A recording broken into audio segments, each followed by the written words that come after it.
والصلاة والسلام على أشرف المرسلين وعلى آله وصحبه الفائزين. اللهم صل على سيدنا محمد وعلى آل وأصحاب سيدنا ومولانا محمد. رب اشرح لي صدري ويسر لي أمري واحلل عقدة من لساني يفقهوا قولي. യോഗം നിയന്ത്രിക്കുന്ന ആദരണീയരായ അധ്യക്ഷർ, ഉദ്ഘാടകർ, പ്രമേയ പ്രഭാഷണം നടത്തിയവരും സദസ്സിലും വേദിയിലും സന്നിഹിതരായ പണ്ഡിതന്മാർ, ശ്രോതാക്കൾ, ദൂരദിക്കുകളിൽ നിന്ന് ഓൺലൈനിലായും അല്ലാതെയും ശബ്ദം ശ്രവിക്കുന്ന മാന്യ ശ്രോതാക്കളെ, വിശ്വാസികളെ, നാം അറിഞ്ഞതുപോലെ കേരള സംസ്ഥാന ജംഇയ്യത്തുൽ ഉലമ എന്ന മഹത്തായ പണ്ഡിത സഭയുടെ 6 പതിറ്റാണ്ട് പിന്നിട്ട് ഇന്നും ഈ കേരളീയ മണ്ണിൽ വിശേഷിച്ചും സുന്ദരമായി പ്രവർത്തിച്ചു കൊണ്ടിരിക്കുന്ന ഈ മഹത്തായ സംഘത്തിൻ്റെ വാർഷികാഘോഷത്തിൻ്റെ ഭാഗമായി നടത്തപ്പെടുന്ന ഒരു പരിപാടിയിലാണ് നാം നിലകൊള്ളുന്നത്. ഇവിടെ നമ്മൾ കേട്ടതുപോലെ ഈ സ്പീക്കർ എന്ന് പറയുന്ന ഈ യന്ത്രത്തോട് ഏതാനും നൂറ്റാണ്ടുകളായി ശാസ്ത്രത്തിൻ്റെ സംഭാവനയായി നമുക്ക് ലഭിച്ച ഈ യന്ത്രത്തോട് എന്തോ ഒരു ദേഷ്യമോ വിരോധമോ ഉള്ള പിന്തിരിപ്പന്മാരും ലോകം തിരിയാത്തവരുമായ ഒരു സംഘടനയോ ഒരു കൂട്ടമോ അല്ല ഈ മഹത്തായ പണ്ഡിത സഭ. നമുക്കറിയാം, ഇത് AI കാലഘട്ടമാണ്. ഈ കാലഘട്ടമാണ്. ശാസ്ത്രം അതിവേഗം ബഹുദൂരം കുതിച്ചുകൊണ്ടിരിക്കുന്ന ഈ ആധുനിക കാലഘട്ടത്തിൽ ഏതാനും വർഷങ്ങൾക്ക് മുമ്പ് പോലും നമ്മുടെ ഇടയിൽ സജീവമായിരുന്ന പല ഉപകരണങ്ങളും യന്ത്രങ്ങളും ഇന്ന് നമുക്ക് അപരിചിതമായി കൊണ്ടിരിക്കുന്ന, അത്രയും അധികം വേഗത്തിൽ ശാസ്ത്രം മുന്നോട്ട് പോയിക്കൊണ്ടിരിക്കുന്ന ഒരു കാലഘട്ടം. നമ്മുടെ വീടുകളിലും മറ്റും ദൈനംദിന ജീവിതത്തിൽ നമുക്ക് സഹായകമായി, ഉപകാരപ്രദമായി ശാസ്ത്രത്തിൻ്റെ നിരവധി സംഭാവനകൾ ഉണ്ട് എന്നുള്ളത് ഒരു വസ്തുതയാണ്. ഈ സംഭാവനകളോടോ ആധുനിക ശാസ്ത്ര സാങ്കേതിക വിദ്യകളോടോ അതിവേഗം ബഹുദൂരം കുതിച്ചുകൊണ്ടിരിക്കുന്ന ലോകത്തിൻ്റെ രീതിയോടോ പൊരുത്തപ്പെടാത്തവരോ ഇഷ്ടപ്പെടാത്തവരോ അല്ല ഒരിക്കലും ഈ സംഘം. നമ്മുടെ പള്ളികളിൽ ഫാനുണ്ട്, പള്ളികളിൽ AC ഉണ്ട്, വീടുകളിൽ ഫ്രിഡ്ജും മോട്ടോറും വാഷിംഗ് മെഷീനും എല്ലാം ഉണ്ട്, കയ്യിൽ മൊബൈൽ ഫോണുണ്ട്. അതിനപ്പുറം എന്തെല്ലാം ആധുനിക സംവിധാനങ്ങൾ നമുക്ക് ശാസ്ത്രം സംഭാവന നൽകിയിട്ടുണ്ടോ അതൊക്കെയും അംഗീകരിക്കുന്ന, ലോകത്തിന്റെ വിഗതികതകൾ തിരിച്ചറിഞ്ഞ് കാലത്തോടൊപ്പം അല്ല മറ്റുള്ളവരെക്കാൾ ഒരു പടി മുന്നിൽ സഞ്ചരിക്കുന്നവരാണ് ഈ ജംഇയ്യത്തുൽ ഉലമ. ആചാരങ്ങളിൽ പോലും ശർഇനും പ്രമാണങ്ങൾക്കും അനുകൂലമാകുന്ന പുതിയ ആചാരങ്ങൾ പുണ്യകരമാണ് എന്ന് സവിസ്തരം പ്രാമാണികമായി ഈ ലോകത്തെയും സമൂഹത്തെയും പഠിപ്പിച്ച് മുന്നേറിക്കൊണ്ടിരിക്കുന്ന ഈ സംഘടനയെ എന്തുകൊണ്ടാണ് ലോകം തിരിയാത്തവരും എന്നോ കാലയവനികക്കുള്ളിൽ മറഞ്ഞു പോവേണ്ടവരുമാണ് എന്ന് ചില ആളുകളെങ്കിലും തെറ്റിദ്ധരിപ്പിക്കുന്നത്, അല്ലെങ്കിൽ ചില ആളുകളെങ്കിലും തെറ്റിദ്ധരിച്ചിരിക്കുന്നത്?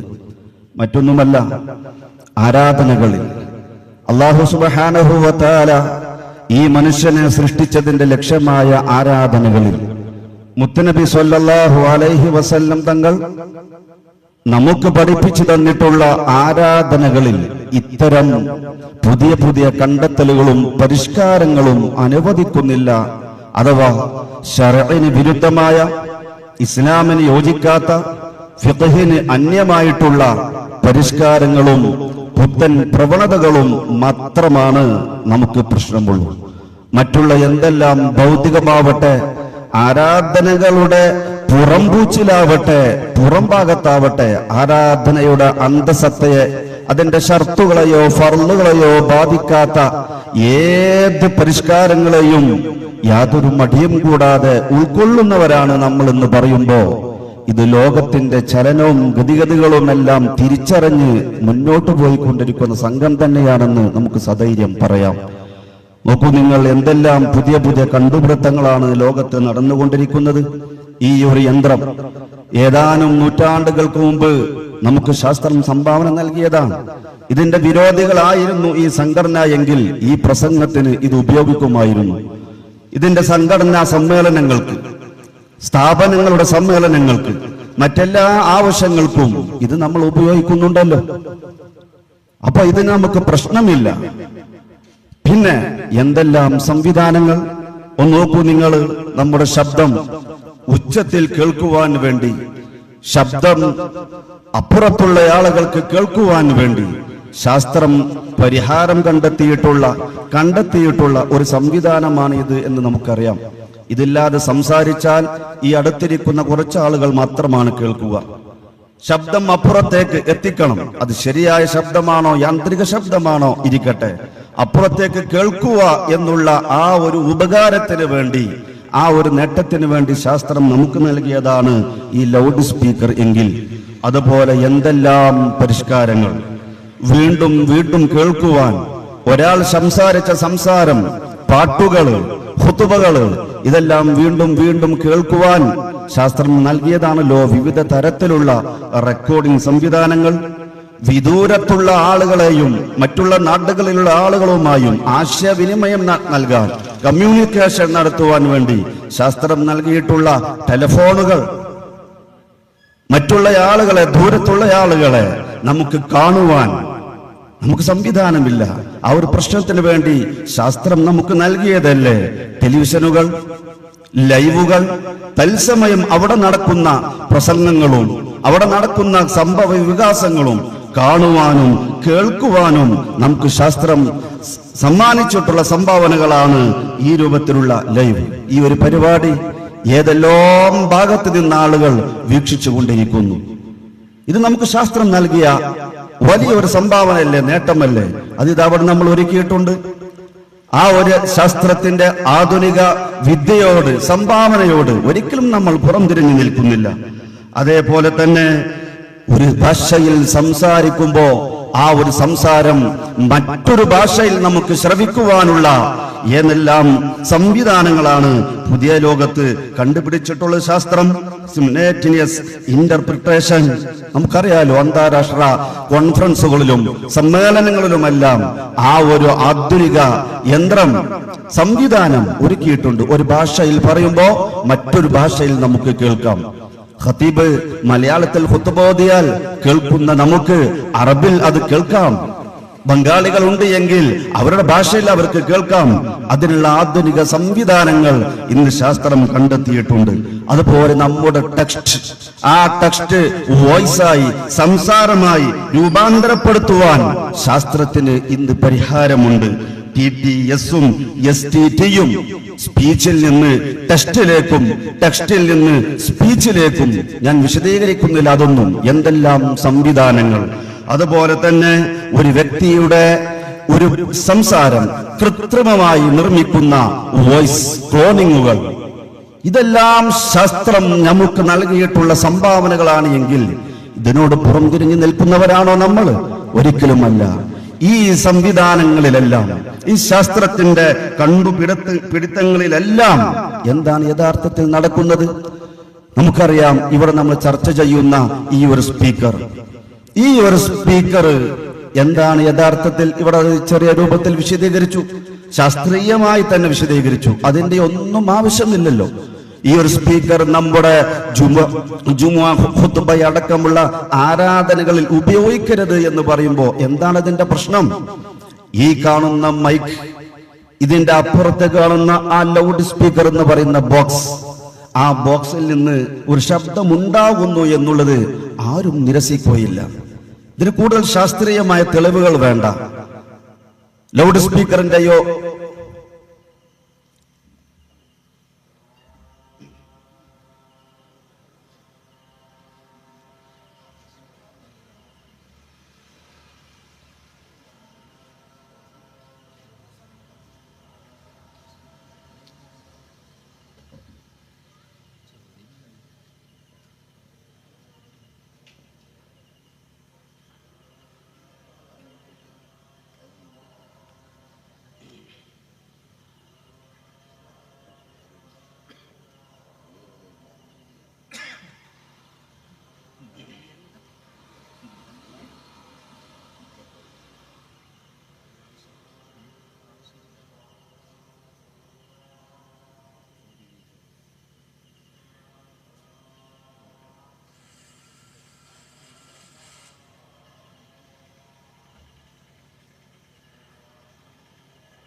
ഒരാൾ ഇവിടെ സംസാരിക്കുമ്പോൾ അപ്പുറത്ത് കാണുന്ന ആ ബോക്സിൽ നിന്ന് ലൗഡ് സ്പീക്കർ എന്ന് പറയുന്ന, അതാണ് അതിന്റെ പേര്, മൈക്രോഫോൺ. അപ്പുറത്ത് കാണുന്ന ആംപ്ലിഫയർ, അതിനപ്പുറത്ത് കാണുന്ന ലൗഡ് സ്പീക്കർ. ഈ ലൗഡ് സ്പീക്കറിൽ നിന്ന് ഒരു ശബ്ദം ഉണ്ടാവുന്നു എന്നുള്ളതിന് കൂടുതൽ തെളിവുകളിൻ്റെ ഒന്നും ആവശ്യമില്ല, ശാസ്ത്രീയ രേഖകൾ അതിന് ആവശ്യമില്ല. വളരെ സിമ്പിളായി തന്നെ സ്കൂളിൽ പഠിച്ച വിദ്യാർത്ഥികൾക്ക് പോലും അറിയാമെന്ന് ഉദ്ഘാടന പ്രസംഗത്തിൽ നമ്മൾ കേട്ടല്ലോ. സ്കൂളിലും പഠിക്കേണ്ടതില്ല, അതിൻ്റെ മുമ്പിൽ പോയി നിന്നാൽ കേൾക്കാം അതിൻ്റെ ഉള്ളിൽ നിന്ന് ശബ്ദമുണ്ടാകുന്നുണ്ട് എന്ന്. എൻ്റെ അടുത്ത് വന്ന് നിന്നാൽ എൻ്റെ വായിൽ നിന്ന് ശബ്ദമുണ്ടാകുന്നു എന്ന് ഒരാൾക്ക് തിരിച്ചറിയുന്നത് പോലെ അതിൻ്റെ അടുത്ത് പോയി നിന്നാൽ അതിൻ്റെ ഉള്ളിൽ നിന്ന് ശബ്ദമുണ്ടാകുന്നു എന്നുള്ളത് ഒരു വസ്തുതയാണ്. ഇതിനെന്തിനാ ഇത്ര കൂടുതൽ വിശദീകരിക്കുന്നത്? ഒന്ന് ആലോചിച്ചു നോക്കൂ. എൻ്റെ വായിൽ നിന്നുണ്ടാകുന്ന ഈ ശബ്ദം, അത് എൻ്റെ ശബ്ദമാണ്, മനുഷ്യ ശബ്ദമാണ്. അതിനുള്ളിൽ നിന്നുണ്ടാകുന്ന ശബ്ദം, എത്ര സ്പീക്കറുകളുണ്ടോ അതിൽ നിന്നെല്ലാം ശബ്ദമുണ്ടാകുന്നുണ്ട്. ആ ശബ്ദം യാന്ത്രിക ശബ്ദമാണ് എന്ന് തെളിയിക്കുവാൻ എന്തിനാണ് തെളിവ്? അതാർക്കാ ബോധ്യപ്പെടാത്തത്? എൻ്റെ വായിൽ നിന്നുണ്ടാകുന്നതാണ് എൻ്റെ ശബ്ദം, അതിൽ നിന്നുണ്ടാകുന്നത് അതിൻ്റെ ശബ്ദം. രണ്ട് ശബ്ദം ഇവിടെ ഉണ്ട് എന്നുള്ളത് ഒരു വസ്തുതയല്ലേ? സ്കൂളിൽ പഠിച്ച വിദ്യാർത്ഥികൾക്കറിയാലോ, ഒരു ശബ്ദം നമ്മൾക്ക് അനുഭവിക്കണമെന്നുണ്ടെങ്കിൽ ആ ശബ്ദത്തിന് ഒരു സ്രോതസ് വേണം, ആ ശബ്ദം സഞ്ചരിക്കുവാൻ ഒരു മാധ്യമം വേണം, ആ ശബ്ദത്തിന് ഒരു പ്രഭവ കേന്ദ്രം വേണ്ടേ? തീർച്ചയായും വേണം. ഇവിടെ എൻ്റെ വായിൽ നിന്നുണ്ടാകുന്ന ശബ്ദത്തിന്റെ പ്രഭവ കേന്ദ്രം എൻ്റെ വായാണ്. എൻ്റെ സ്വനതന്തുക്കൾ ഉപയോഗിച്ചുകൊണ്ട്, സ്വനതന്തുക്കളുടെ കമ്പനം മൂലമാണ് ശബ്ദം എന്ന് പറഞ്ഞാൽ അതാണല്ലോ നമുക്കറിയാം. വസ്തുക്കളുടെ കമ്പനത്തിനാണ് ശബ്ദമെന്ന് പറയുന്നത്. എൻ്റെ സ്വനതന്തുക്കളുടെ കമ്പനം മൂലം എൻ്റെ വായിൽ നിന്ന് ശബ്ദമുണ്ടാകുന്നത് പോലെ ഇവിടെ തൊട്ടു നോക്കിയാൽ നമുക്കറിയാം, ഒരു വൈബ്രേറ്റ്, ഒരു കമ്പനം.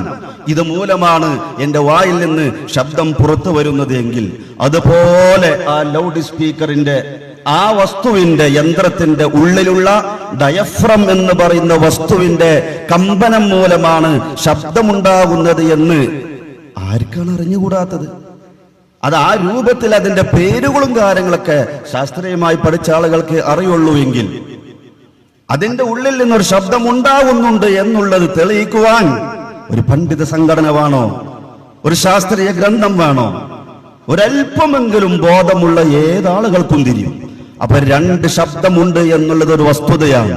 രണ്ടല്ല, എത്ര സ്പീക്കറുകൾ, ലൗഡ് സ്പീക്കറുകൾ ഉണ്ടോ അഥവാ ബോക്സുകളുണ്ടോ അതിൽ ഓരോന്നിൽ നിന്നും ശബ്ദമുണ്ടാകുന്നു എന്നുള്ളത് ഒരു പച്ചയായ യാഥാർത്ഥ്യമല്ലേ?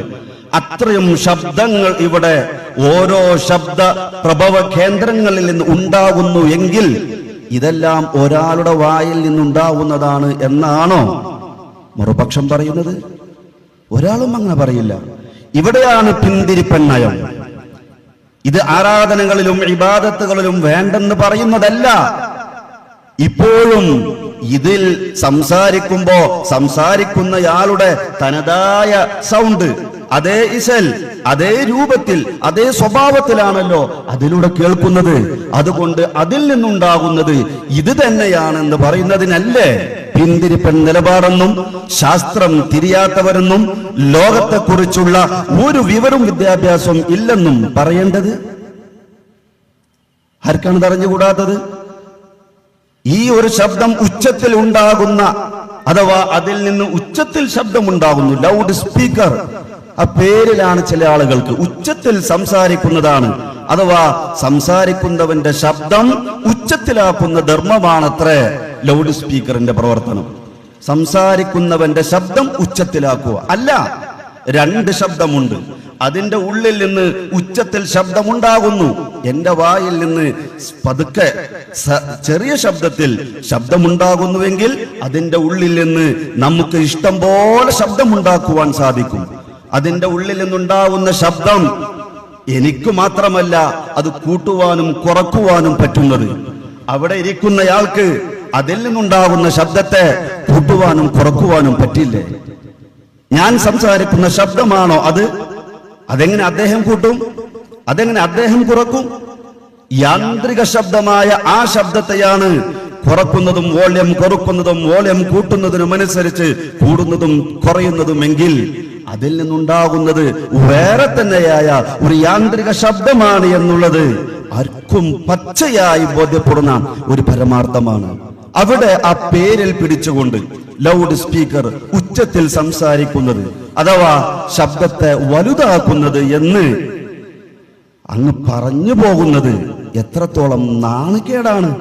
വലിയവർ ചെറുതാവരുതെന്ന് നമുക്ക് പറയുവാനുള്ളൂ. അപ്പുറത്തുള്ള ആളുകളെ നമുക്ക് കാണുവാനുള്ള സംവിധാനമാണല്ലോ ടെലിവിഷൻ ലൈവ്. ഇന്ന് ഈ പരിപാടി ശ്രവിച്ചുകൊണ്ടിരിക്കുന്ന ആളുകളെല്ലാം അവരുടെ കമ്പ്യൂട്ടറുകളിൽ, അവരുടെ മൊബൈലുകളിൽ ചിത്രം കാണുന്നുണ്ട്. ആരെയാണ് കാണുന്നത്? എന്നെ കാണുന്നുണ്ട്. അത് ഞാനാണെന്ന് ആരെങ്കിലും പറയുമോ? ഈ പരിപാടി വീക്ഷിക്കുവാൻ, ഈ ശബ്ദം അപ്പുറത്തുള്ള ആളുകൾക്ക് കേൾക്കുവാൻ ശാസ്ത്രം നൽകിയിട്ടുള്ള വലിയൊരു സമ്മാനമാണ്, സംഭാവനയാണ് ആ ലൈവ് എങ്കിൽ അത് കാണുന്ന ഒരാൾ അതാ ജഅഫർ മുഈനിയാണ് ഇവിടെ എന്ന് വീടിന്റെ ഉള്ളിലെ മൊബൈലിൽ ഇരുന്നു കൊണ്ട് മൊബൈലിലേക്ക് ചൂണ്ടിയിട്ട് ആരെങ്കിലും പറയുമോ?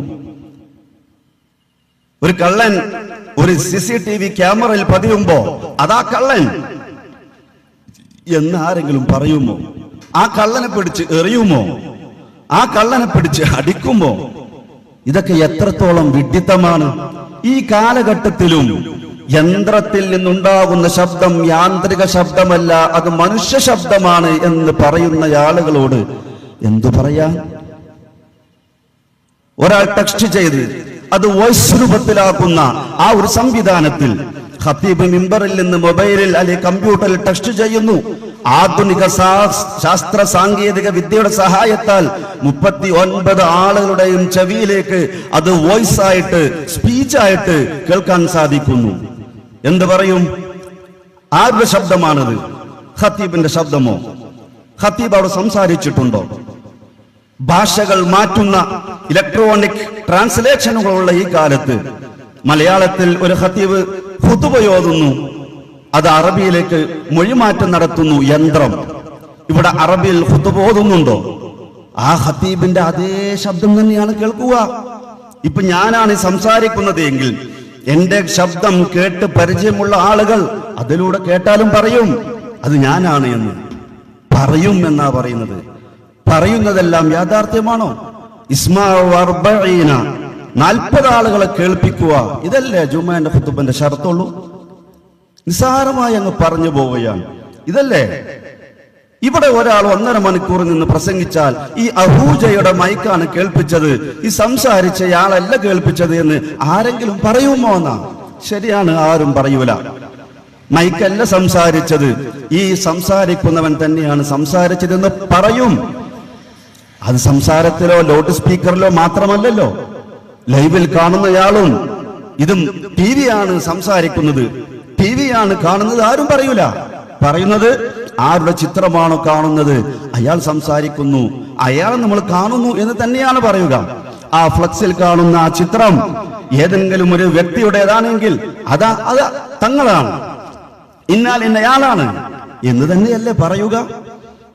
എന്നാൽ അത് അദ്ദേഹമാണോ, അതാണോ വസ്തുത എന്ന് ചോദിച്ചാൽ ആർക്കാണത് അറിഞ്ഞുകൂടാത്തത്? ഒരാളുടെ അതേ ഫേസ് കട്ടുള്ള ചിത്രങ്ങൾ അല്ലെങ്കിൽ ഒരാളെ TV-യിലോ മറ്റോ വീഡിയോയിലോ കാണുമ്പോ ഇതൊക്കെ അദ്ദേഹം തന്നെയാണെന്ന് പറയുന്ന ആളുകളാണ്. സ്പീക്കർ എന്ന് പറയുന്ന ആ യന്ത്രത്തിൽ നിന്നും കേൾക്കുന്ന ശബ്ദം സംസാരിക്കുന്നവന്റെ ശബ്ദത്തോട് തുല്യമായതിനാൽ ഇവന്റെ ശബ്ദം തന്നെയാണ് എന്ന് പറയുന്നത്. കൂടുതൽ വിശദീകരിക്കേണ്ട ആവശ്യം ഇല്ല. അതുകൊണ്ട് തന്നെ ജുമുഅ ഖുതുബ അടക്കമുള്ള ഇബാദത്തുകളിലാണ് ഇത് പറ്റില്ല എന്ന് നമ്മൾ പറയുന്നുള്ളൂ. എന്തുകൊണ്ടാണത്? തീർച്ചയായും ഇബാദത്തുകളുടെ ചില നിബന്ധനകൾക്ക്, ശാഫിഈ മദ്ഹബ് പ്രകാരമുള്ള ചില ഷർത്തുകൾക്ക് ഭംഗം വരുന്നുണ്ട് എന്നുള്ളത് തന്നെയാണ് അതിന്റെ കാരണം. ഒന്നാമതായി അല്ലാഹു തആല നമ്മോട് ചെയ്യാൻ പറഞ്ഞിട്ടുള്ള കാര്യങ്ങൾ അത് നമ്മൾ ചെയ്യണം. നമ്മോട് ചെയ്യാൻ പറഞ്ഞ കാര്യങ്ങൾ നമ്മൾ ചെയ്യണം. അതിന് യന്ത്രങ്ങളെയോ മറ്റോ പകരമാക്കാൻ ഒരിക്കലും ന്യായമില്ല എന്ന് നമുക്കറിയാമല്ലോ. ഇനി എന്തെല്ലാം ഇവിടെ വരാനിരിക്കുന്നു നമുക്കറിയാലോ. നമ്മൾ ചെയ്യുന്ന എല്ലാ ജോലികളും ചെയ്യുന്ന യന്ത്ര മനുഷ്യന്മാർ വളരെ സുന്ദരമായി. ഈ അടുത്ത പത്രത്തിൽ നമ്മളെല്ലാവരും വായിച്ചവരാണല്ലോ. ഇനി സ്ഥാപനങ്ങളിൽ അധ്യാപകരുടെ ആവശ്യമില്ല. സുന്ദരമായി ടീച്ചിങ് നടത്തുന്ന അധ്യാപകർ AI സംവിധാനത്തിൽ ഇവിടെ ഉണ്ട്. ബാങ്ക് വിളിക്കാൻ മുഖ്രിമാരുടെ ആവശ്യം ഇനിയില്ല. ഖുതുബ ഓതുവാൻ ഖതീബുമാരുടെ ആവശ്യമില്ല. വളരെ സുന്ദരമായി ഖുതുബകൾ നമുക്ക് കേൾക്കാം, സുന്ദരമായി ബാങ്കുകൾ കേൾക്കാം. ആ ഒരു കാലഘട്ടം ഇവിടെ വരില്ലെന്ന് ആര് കണ്ടു? വരും. ഇന്ന് തന്നെ അറേബ്യൻ നാടുകളിൽ ഒരു സ്ഥലത്ത് നിന്ന് ബാങ്ക് വിളിക്കുക, വിവിധ പള്ളികളിൽ അതേ ബാങ്ക് തത്സമയം സംപ്രേഷണം ചെയ്യുന്ന രീതി നമുക്ക് അറിയില്ലേ? തീർച്ചയായും ഉണ്ട്. ആ രൂപത്തിൽ തന്നെ മുന്നോട്ട് പോയി അത് മാത്രം പരിചയിച്ചിട്ടുള്ള ആ ഒരു തലമുറയിൽ ഏതെങ്കിലും ഒരു പള്ളിയിൽ ഇനി പുതുതായി ഒരാൾ ബാങ്ക് വിളിക്കുമ്പോ അവിടുത്തെ ആളുകൾ എന്ത് പറയും? എന്തിനാണിത്? പിന്തിരിപ്പന്മാരാണ്.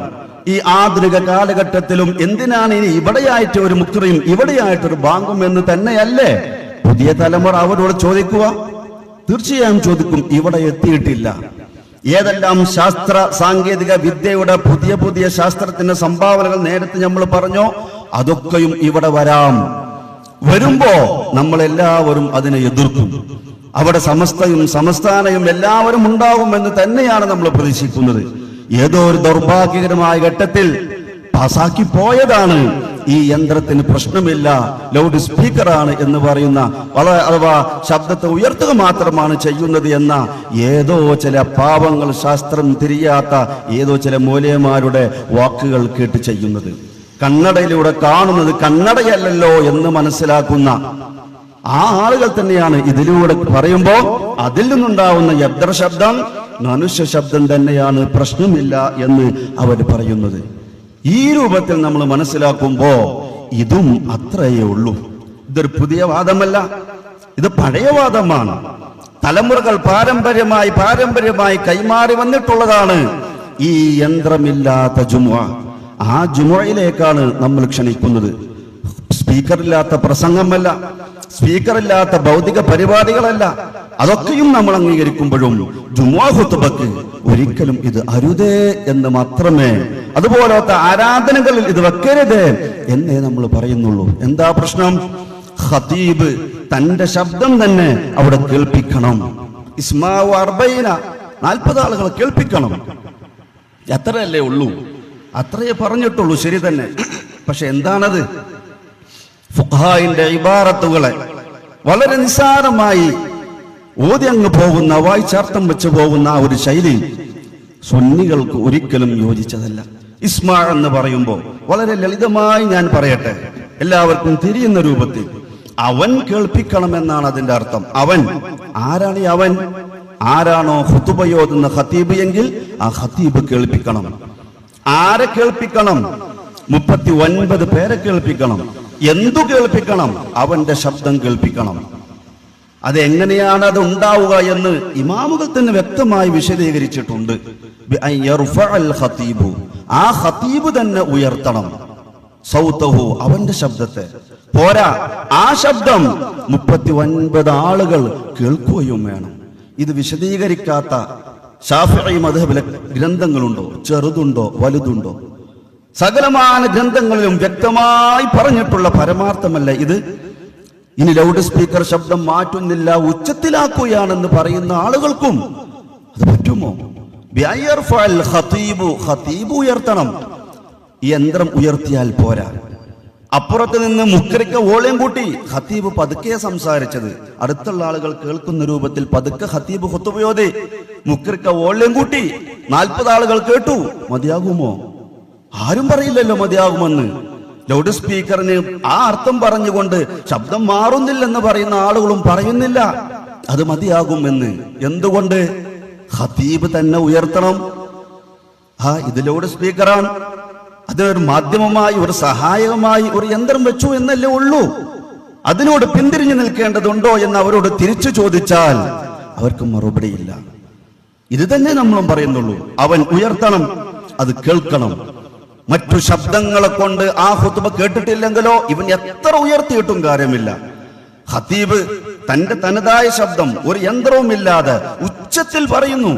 39 ആളുകളും കേൾക്കുന്നതിന്റെയും അപ്പുറത്ത് പക്ഷേ എന്തോ ഒരു അപശബ്ദം അപ്പുറത്ത് ഉണ്ട് എങ്കിൽ, ആ ഉള്ളത് കാരണം ഇവന്റെ ഖുത്ബ ഈ ആളുകൾ കേൾക്കുന്നില്ല എങ്കിൽ ശരിയാകുമോ?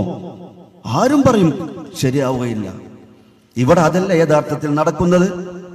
എന്റെ സംസാരം അഥവാ എന്റെ ഈ സ്വനതന്തുക്കൾ ഉപയോഗിച്ചുകൊണ്ട് എന്റെ വായിൽ നിന്ന് ഞാൻ ഉണ്ടാക്കുന്ന എന്റെ സംസാരം നിങ്ങൾ ആരെങ്കിലും കേൾക്കുന്നുണ്ടോ?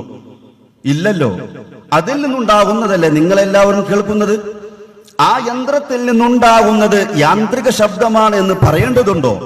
മനുഷ്യനിൽ നിന്നുണ്ടാകുന്നത് മനുഷ്യ ശബ്ദം, യന്ത്രത്തിൽ നിന്നുണ്ടാകുന്നത് യന്ത്രശബ്ദമെന്ന് തിരിച്ചറിയാത്ത ആരെങ്കിലും ഉണ്ടെങ്കിലേ അവരെ അങ്ങനെ പറയൂ. ആ ശബ്ദമാണോ കേൾക്കേണ്ടത്? ആ ശബ്ദം കേട്ടാ മതിയോ? ആ ശബ്ദം എന്റെ ശബ്ദമല്ല എന്നത് ഒരു വസ്തുതയല്ലേ? കാരണം എന്റെ വായിൽ നിന്നുണ്ടാകുന്നത് ഒരു ശബ്ദമുണ്ട്, അതിന്റെ പ്രഭവ കേന്ദ്രം എന്റെ ഈ സ്വനതന്തുക്കളാണ്. അതിൽ നിന്നൊരു ശബ്ദമുണ്ടാകുന്നുണ്ട്, രണ്ട് ശബ്ദമുണ്ട്. രണ്ട് ശബ്ദമുണ്ടാകുമ്പോ എന്റെ ഈ ശബ്ദം കേൾക്കുന്നതിന് തടസ്സമാണ് ആ വലിയ ശബ്ദം. ഇതാർക്കാ തിരിയാത്തത്? ആ ശബ്ദത്തിന്റെ ഉള്ളിൽ എന്റെ ശബ്ദം നിങ്ങൾക്ക് കേൾക്കാൻ സാധിക്കുമോ? ഇല്ല. ഇത് ഫിഖ്ഹിന്റെ കിതാബുകളിൽ വ്യക്തമായി പറഞ്ഞതല്ലേ. അത്തരം ഒരു ശബ്ദമുണ്ട് എങ്കിൽ അവിടെ ഖുത്ബ സ്വഹീഹല്ല. ഫലാ തസിഹു മഅ വുജൂദി ലഗത്തിൻ, അപശബ്ദം, ഖതീബിന്റെ ശബ്ദമല്ലാത്ത മറ്റൊരു ശബ്ദം എന്നാണ് അതിന്റെ അർത്ഥം. മറ്റൊരു ശബ്ദം, ഇതാണ് മനുഷ്യ ശബ്ദം ഖതീബിന്റെ വായിൽ നിന്നുണ്ടാകുന്നത്. അതോ അത് യന്ത്രശബ്ദം? യന്ത്രശബ്ദം മനുഷ്യ ശബ്ദമല്ലാത്ത മറ്റൊന്നാണ്. അപ്പൊ ഇത് പറയുന്ന സമയത്ത് അതുകൊണ്ട് ഇത് കേൾക്കുന്നില്ല എങ്കിൽ ലഗത്ത് വന്നു, അപശബ്ദം വന്നു. അപശബ്ദം ഇതും അതും സെയിമാണല്ലോ. അൽഹംദുലില്ലാഹ് എന്ന് മനുഷ്യ ശബ്ദമുണ്ടാകുമ്പോ അതേപോലെ അൽഹംദുലില്ലാഹ് എന്ന് തന്നെയല്ലേ യന്ത്രശബ്ദവും. അത് ശരിയാണ്. അതുകൊണ്ട് എന്റെ ശബ്ദം അതാകുമോ? എന്റെ ലൈവിൽ നേരിട്ട് എന്നെ കാണുമ്പോ എങ്ങനെയാണോ എന്റെ ഫേസ് കട്ട് എങ്കിൽ അതേ ഫേസ് കട്ട് തന്നെയാണ് മൊബൈലിൽ കാണുന്നത്. അതുകൊണ്ട് അത് ഞാനാകുമോ? എന്റെ ചിത്രം അവിടെ ഉണ്ട് എങ്കിൽ അതേ ആള് തന്നെയാണ് ഞാൻ തന്നെയാണെന്ന് ആളുകൾ പറയുകയും ചെയ്യും, ആലങ്കാരികമായി അല്ലെങ്കിൽ നാടൻ ഭാഷയിൽ. അതുകൊണ്ട് അത് ഞാനാകുമോ? ഈ ഒരു അപശബ്ദം ഇവിടെ ഉണ്ട് എന്നുള്ളത് ബോധ്യപ്പെടുന്ന ഏതൊരാൾക്കും ഖുത്ബ സ്വഹീഹാവുകയില്ല എന്ന് പറയേണ്ടതില്ല. എന്തുകൊണ്ട്? അവന്റെ ഖുത്ബ അഥവാ ഖതീബിന്റെ ഖുത്ബ കേൾക്കുവാൻ അവിടെയുള്ള ശ്രോതാക്കൾക്ക് സാധിക്കുന്നില്ല എന്നുള്ളത് ഒരു വസ്തുതയാണ്. അതുകൊണ്ട് തന്നെ ഇനി ഇസ്മാഉ അർബഈന എന്നല്ലേ പറഞ്ഞിട്ടുള്ളൂ, മാധ്യമങ്ങൾ കൂടാതെ എന്നോ മറ്റുള്ളതിന്റെ സഹായം ഇല്ലാതെ എന്നോ ആരും പറഞ്ഞിട്ടില്ലല്ലോ എന്നുള്ള ആ വാദത്തിന് നിലനിൽപ്പില്ല. കാരണം എന്റെ ശബ്ദമല്ലാത്ത മറ്റൊരു ശബ്ദമാണ് അവിടെ നിന്നുണ്ടാകുന്നത് എങ്കിൽ പിന്നെ അവിടെ ശബ്ദം മാറുന്നുണ്ടോ? യാന്ത്രിക ശബ്ദം ആയി, അല്ലെങ്കിൽ ശബ്ദോർജം, വൈദ്യുതോർജം, ശബ്ദോർജം, ഈ ജാതി കുലുമാലിലേക്കൊന്നും പോകേണ്ട ആവശ്യമില്ല. അതൊക്കെ അതിന്റെ ശാസ്ത്രീയ വശമാണ്. ശരി തന്നെയാണ്. എന്റെ ശബ്ദം ഇവിടെ എത്തുമ്പോഴേക്ക് അത് വൈദ്യുതിയായി മാറുന്നു. ആ വൈദ്യുതി അതിലൂടെ പോകുന്നു. ആംപ്ലിഫയറിൽ നിന്ന് കിട്ടുന്ന, പുറമേ നിന്ന് കിട്ടുന്ന വൈദ്യുതി ഉപയോഗിച്ച് അത് വലിയ വൈദ്യുതി ആക്കി മാറ്റുന്നു. വീണ്ടും അത് പോകുന്നു. സ്പീക്കറിലെത്തുമ്പോൾ ആ വൈദ്യുതി ശബ്ദമായി മാറുന്നു. റെഡിയാണ്, ശാസ്ത്രീയമായി ശരി തന്നെയാണ്. പക്ഷെ അതിൻ്റെ ഒന്നും ആവശ്യമില്ലല്ലോ ഇവിടെ.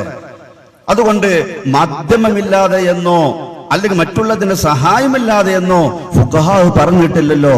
മാസം കാണുന്ന അവിടെ ഫുഖഹാ പറഞ്ഞതുപോലെ എന്തുകൊണ്ട് ഖുത്ബയിൽ ഫുഖഹാ പറഞ്ഞില്ല എന്ന് ചോദിക്കുന്നവരോട് ഫുഖഹാ പറഞ്ഞിട്ടുണ്ടല്ലോ. ഇത് യന്ത്രശബ്ദമാണ്. യന്ത്രശബ്ദം മനുഷ്യ ശബ്ദത്തിന്റെ അപശബ്ദമാണ്. അപശബ്ദമുണ്ട് എങ്കിൽ ഖുത്ബ സ്വഹീഹല്ല. ഇനി എന്താ അവിടെ വേണ്ടത്? എന്തുകൊണ്ട് മാസം കാണുന്നിടത്ത് അത് ഫുഖഹാ പറഞ്ഞു? അതിന് മറുപടി പറയേണ്ടതല്ലേ. മാസം കണ്ടാൽ നിങ്ങൾ നോമ്പ് നോറ്റോളൂ, മാസം കണ്ടാൽ നിങ്ങൾ പെരുന്നാൾ ആഘോഷിച്ചോളൂ എന്ന മുത്തനബി സല്ലല്ലാഹു അലൈഹി വസല്ലം തങ്ങളുടെ ആ വാചകത്തിൽ നിന്ന് എങ്ങനെയാണ് പിറചന്ദ്രനെ വലുതാക്കി കാണിക്കുന്ന, അല്ലെങ്കിൽ അതിനെ അടുപ്പിക്കാൻ പറ്റുന്ന രൂപത്തിലുള്ള കണ്ണടകളും യന്ത്രങ്ങളും ഉപയോഗിച്ചു കണ്ടാൽ മതിയാവുകയില്ല എന്ന് ഇവർ പറയുന്നത്? ഫുഖഹാ എന്തുകൊണ്ട് അങ്ങനെ പറഞ്ഞു എന്ന് ചിന്തിക്കേണ്ടതല്ലേ? ഇതിനേക്കാൾ ലളിതമായ കാര്യമല്ലേ അത്? കാരണം ഒരു കണ്ണടയിലൂടെ വലുതാക്കുന്നതാവട്ടെ അടുപ്പിക്കുന്നതാവട്ടെ നമ്മൾ കാണുമ്പോ അത് നമ്മൾ തന്നെയാണ് കാണുന്നത്. നമ്മളല്ലാത്ത ഒരാളല്ല കാണുന്നത്, കണ്ണടയല്ല കാണുന്നത്. ശരിയാണ്, പിറചന്ദ്രനെ തന്നെയല്ലേ കാണുന്നത്, പിറചന്ദ്രനെ തന്നെയാണ് കാണുന്നത്. എന്നാൽ പോലും ശർഅ പറയുന്നു അവൻ കണ്ടു എന്ന് അതിനെ സംബന്ധിച്ച് പറയില്ല. കാരണം അവന്റെ ശരിയായ കാഴ്ച കൊണ്ട് കണ്ടാലേ അവൻ പറയൂ എന്ന് പറയാൻ പറ്റുകയുള്ളൂ. ഇതിനെ വലുതാക്കുന്ന യന്ത്രം ഉപയോഗിച്ചുകൊണ്ടാണ്, ഉപകരണം ഉപയോഗിച്ചുകൊണ്ടാണ്, അല്ലെങ്കിൽ അതിനെ ഇങ്ങോട്ടേക്ക് അടുപ്പിക്കുന്നത് കൊണ്ടാണ് അവിടെ വസ്തു മാറുന്നില്ല, കാണുന്നവർ മാറുന്നില്ല. എന്നിട്ടും ഫുഖഹാ പറയുന്നു അത് പറ്റില്ല, അവന്റെ കാഴ്ചയായി അത് പരിഗണിക്കുകയില്ല. ഇങ്ങനെ എത്ര സ്ഥലങ്ങളിൽ ഫുഖഹാ പറഞ്ഞിട്ടുണ്ട്. ഇന്നയാളെ ഞാൻ കണ്ടാൽ എന്റെ ഭാര്യ ത്വാലിഖാണ്, ത്വലാഖ് ചൊല്ലപ്പെട്ടവളാണ് എന്ന് ഞാൻ പറഞ്ഞു. എന്റെ ഭാര്യയെ ഞാൻ ഒരു കണ്ണാടിയിലൂടെ കണ്ടാൽ, അവളങ്ങ് നടന്നു പോകുമ്പോ അപ്പുറത്തെ അലമാരയിലുള്ള ആ ഒരു കണ്ണാടിയിലൂടെ അവളുടെ ബിംബം കണ്ടാൽ, ചിത്രം നാം കണ്ടാൽ ത്വലാഖ് സംഭവിക്കുമോ? ഇല്ല, ഫുഖഹാ വ്യക്തമായി പറയുന്നു. അല്ലെങ്കിൽ മൊബൈലിൽ അവളെ ചിത്രം കണ്ടാൽ, അല്ലെങ്കിൽ വേറെ എവിടെയെങ്കിലും ആ പെണ്ണിന്റെ ചിത്രം കണ്ടാൽ, അല്ലെങ്കിൽ ആ ആളുടെ ചിത്രം കണ്ടാൽ ത്വലാഖ് സംഭവിക്കുമോ? ഒരിക്കലും സംഭവിക്കില്ല. ഫുഖഹാ വ്യക്തമായി പറഞ്ഞു ലിഅന്നഹു ലം യറഹ. ആ പെണ്ണിനെ അല്ലെങ്കിൽ ആ വസ്തുവിനെ അല്ലെങ്കിൽ ആളെ ആരെ കണ്ടാൽ എന്നാണോ പറഞ്ഞത്, അതവൻ കണ്ടിട്ടില്ല. അതിന്റെ പ്രതിബിംബത്തെയാണ് കണ്ടത്, അതിന്റെ ചിത്രത്തെയാണ് കണ്ടത്, അതിന്റെ ഡൂപ്പിനെയാണ് കണ്ടത്. അതുപോലെ തന്നെ ഈ മനുഷ്യ ശബ്ദത്തിന്റെ ഒരു പ്രതി ശബ്ദമല്ലേ അതിൽ നിന്നുണ്ടാകുന്നത്, അത് കേൾപ്പിച്ചാൽ മതിയാവുമെന്ന് എങ്ങനെ ഫുഖഹാ പറയും? സാധാരണഗതിയിൽ നമ്മൾ അങ്ങനെ പറയുന്നു എന്നതുകൊണ്ട് ഫുഖഹായിന്റെ ഇബാറത്തിനും ആ രൂപത്തിൽ മനസ്സിലാക്കുകയോ? അങ്ങനെ സാധാരണഗതിയിൽ പറയുന്നത് മതിയെങ്കിൽ ഫുഖഹാ അത് വ്യക്തമായി പറയണം. അങ്ങനെ പറഞ്ഞ ധാരാളം മസലകളില്ലേ. ഒരൊറ്റൊന്ന് മാത്രം ഞാൻ പറയാം. നോമ്പ് മുറിയുന്ന വിഷയം പറയുമ്പോ തടിയുള്ള വസ്തു നമ്മുടെ ഉള്ളിലേക്ക് പ്രവേശിച്ചാൽ നോമ്പ് മുറിയും, നമുക്ക് എല്ലാവർക്കും അറിയാവുന്ന മസാലയാണ്. അവിടെ ഫുഖഹാ വിശദീകരിച്ചു, തടിയുള്ളത് എന്നുള്ളത് സൂക്ഷ്മ നോട്ടത്തിൽ വിലയിരുത്തലിൽ തടിയുണ്ടെന്ന് ബോധ്യപ്പെടുന്നതല്ല.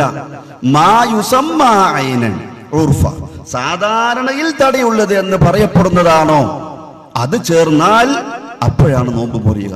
ഇലൽ ജൗഫ് എന്നല്ല, ഉള്ളിലേക്ക് എന്നല്ല. ഇല മായുസമ്മാ ജൗഫൻ, ജൗഫ് എന്ന് സാധാരണഗതിയിൽ പറയപ്പെടുന്നതിലേക്ക്. അപ്പോ ഞരമ്പിന്റെ ഉള്ളിലേക്കോ അല്ലെങ്കിൽ എല്ലിന്റെ ഉള്ളിൽ ജൗഫുണ്ടല്ലോ, അവിടെ സ്പേസ് ഉണ്ടല്ലോ, മജ്ജയെല്ലാം അവിടെയാണല്ലോ. അതിന്റെ ഉള്ളിലേക്ക് വല്ലതും ചേർന്നാലോ പ്രശ്നമില്ല.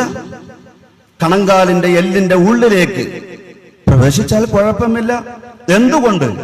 അത് ഉള്ളാണെങ്കിലും ശരി, അതിനെ സംബന്ധിച്ച് സാധാരണഗതിയിൽ വയറിന്റെ ഉള്ള്, തലച്ചോറിന്റെ ഉള്ള് എന്നതുപോലെ ഉള്ളെന്ന് സാധാരണയിൽ പറയപ്പെടാറില്ല.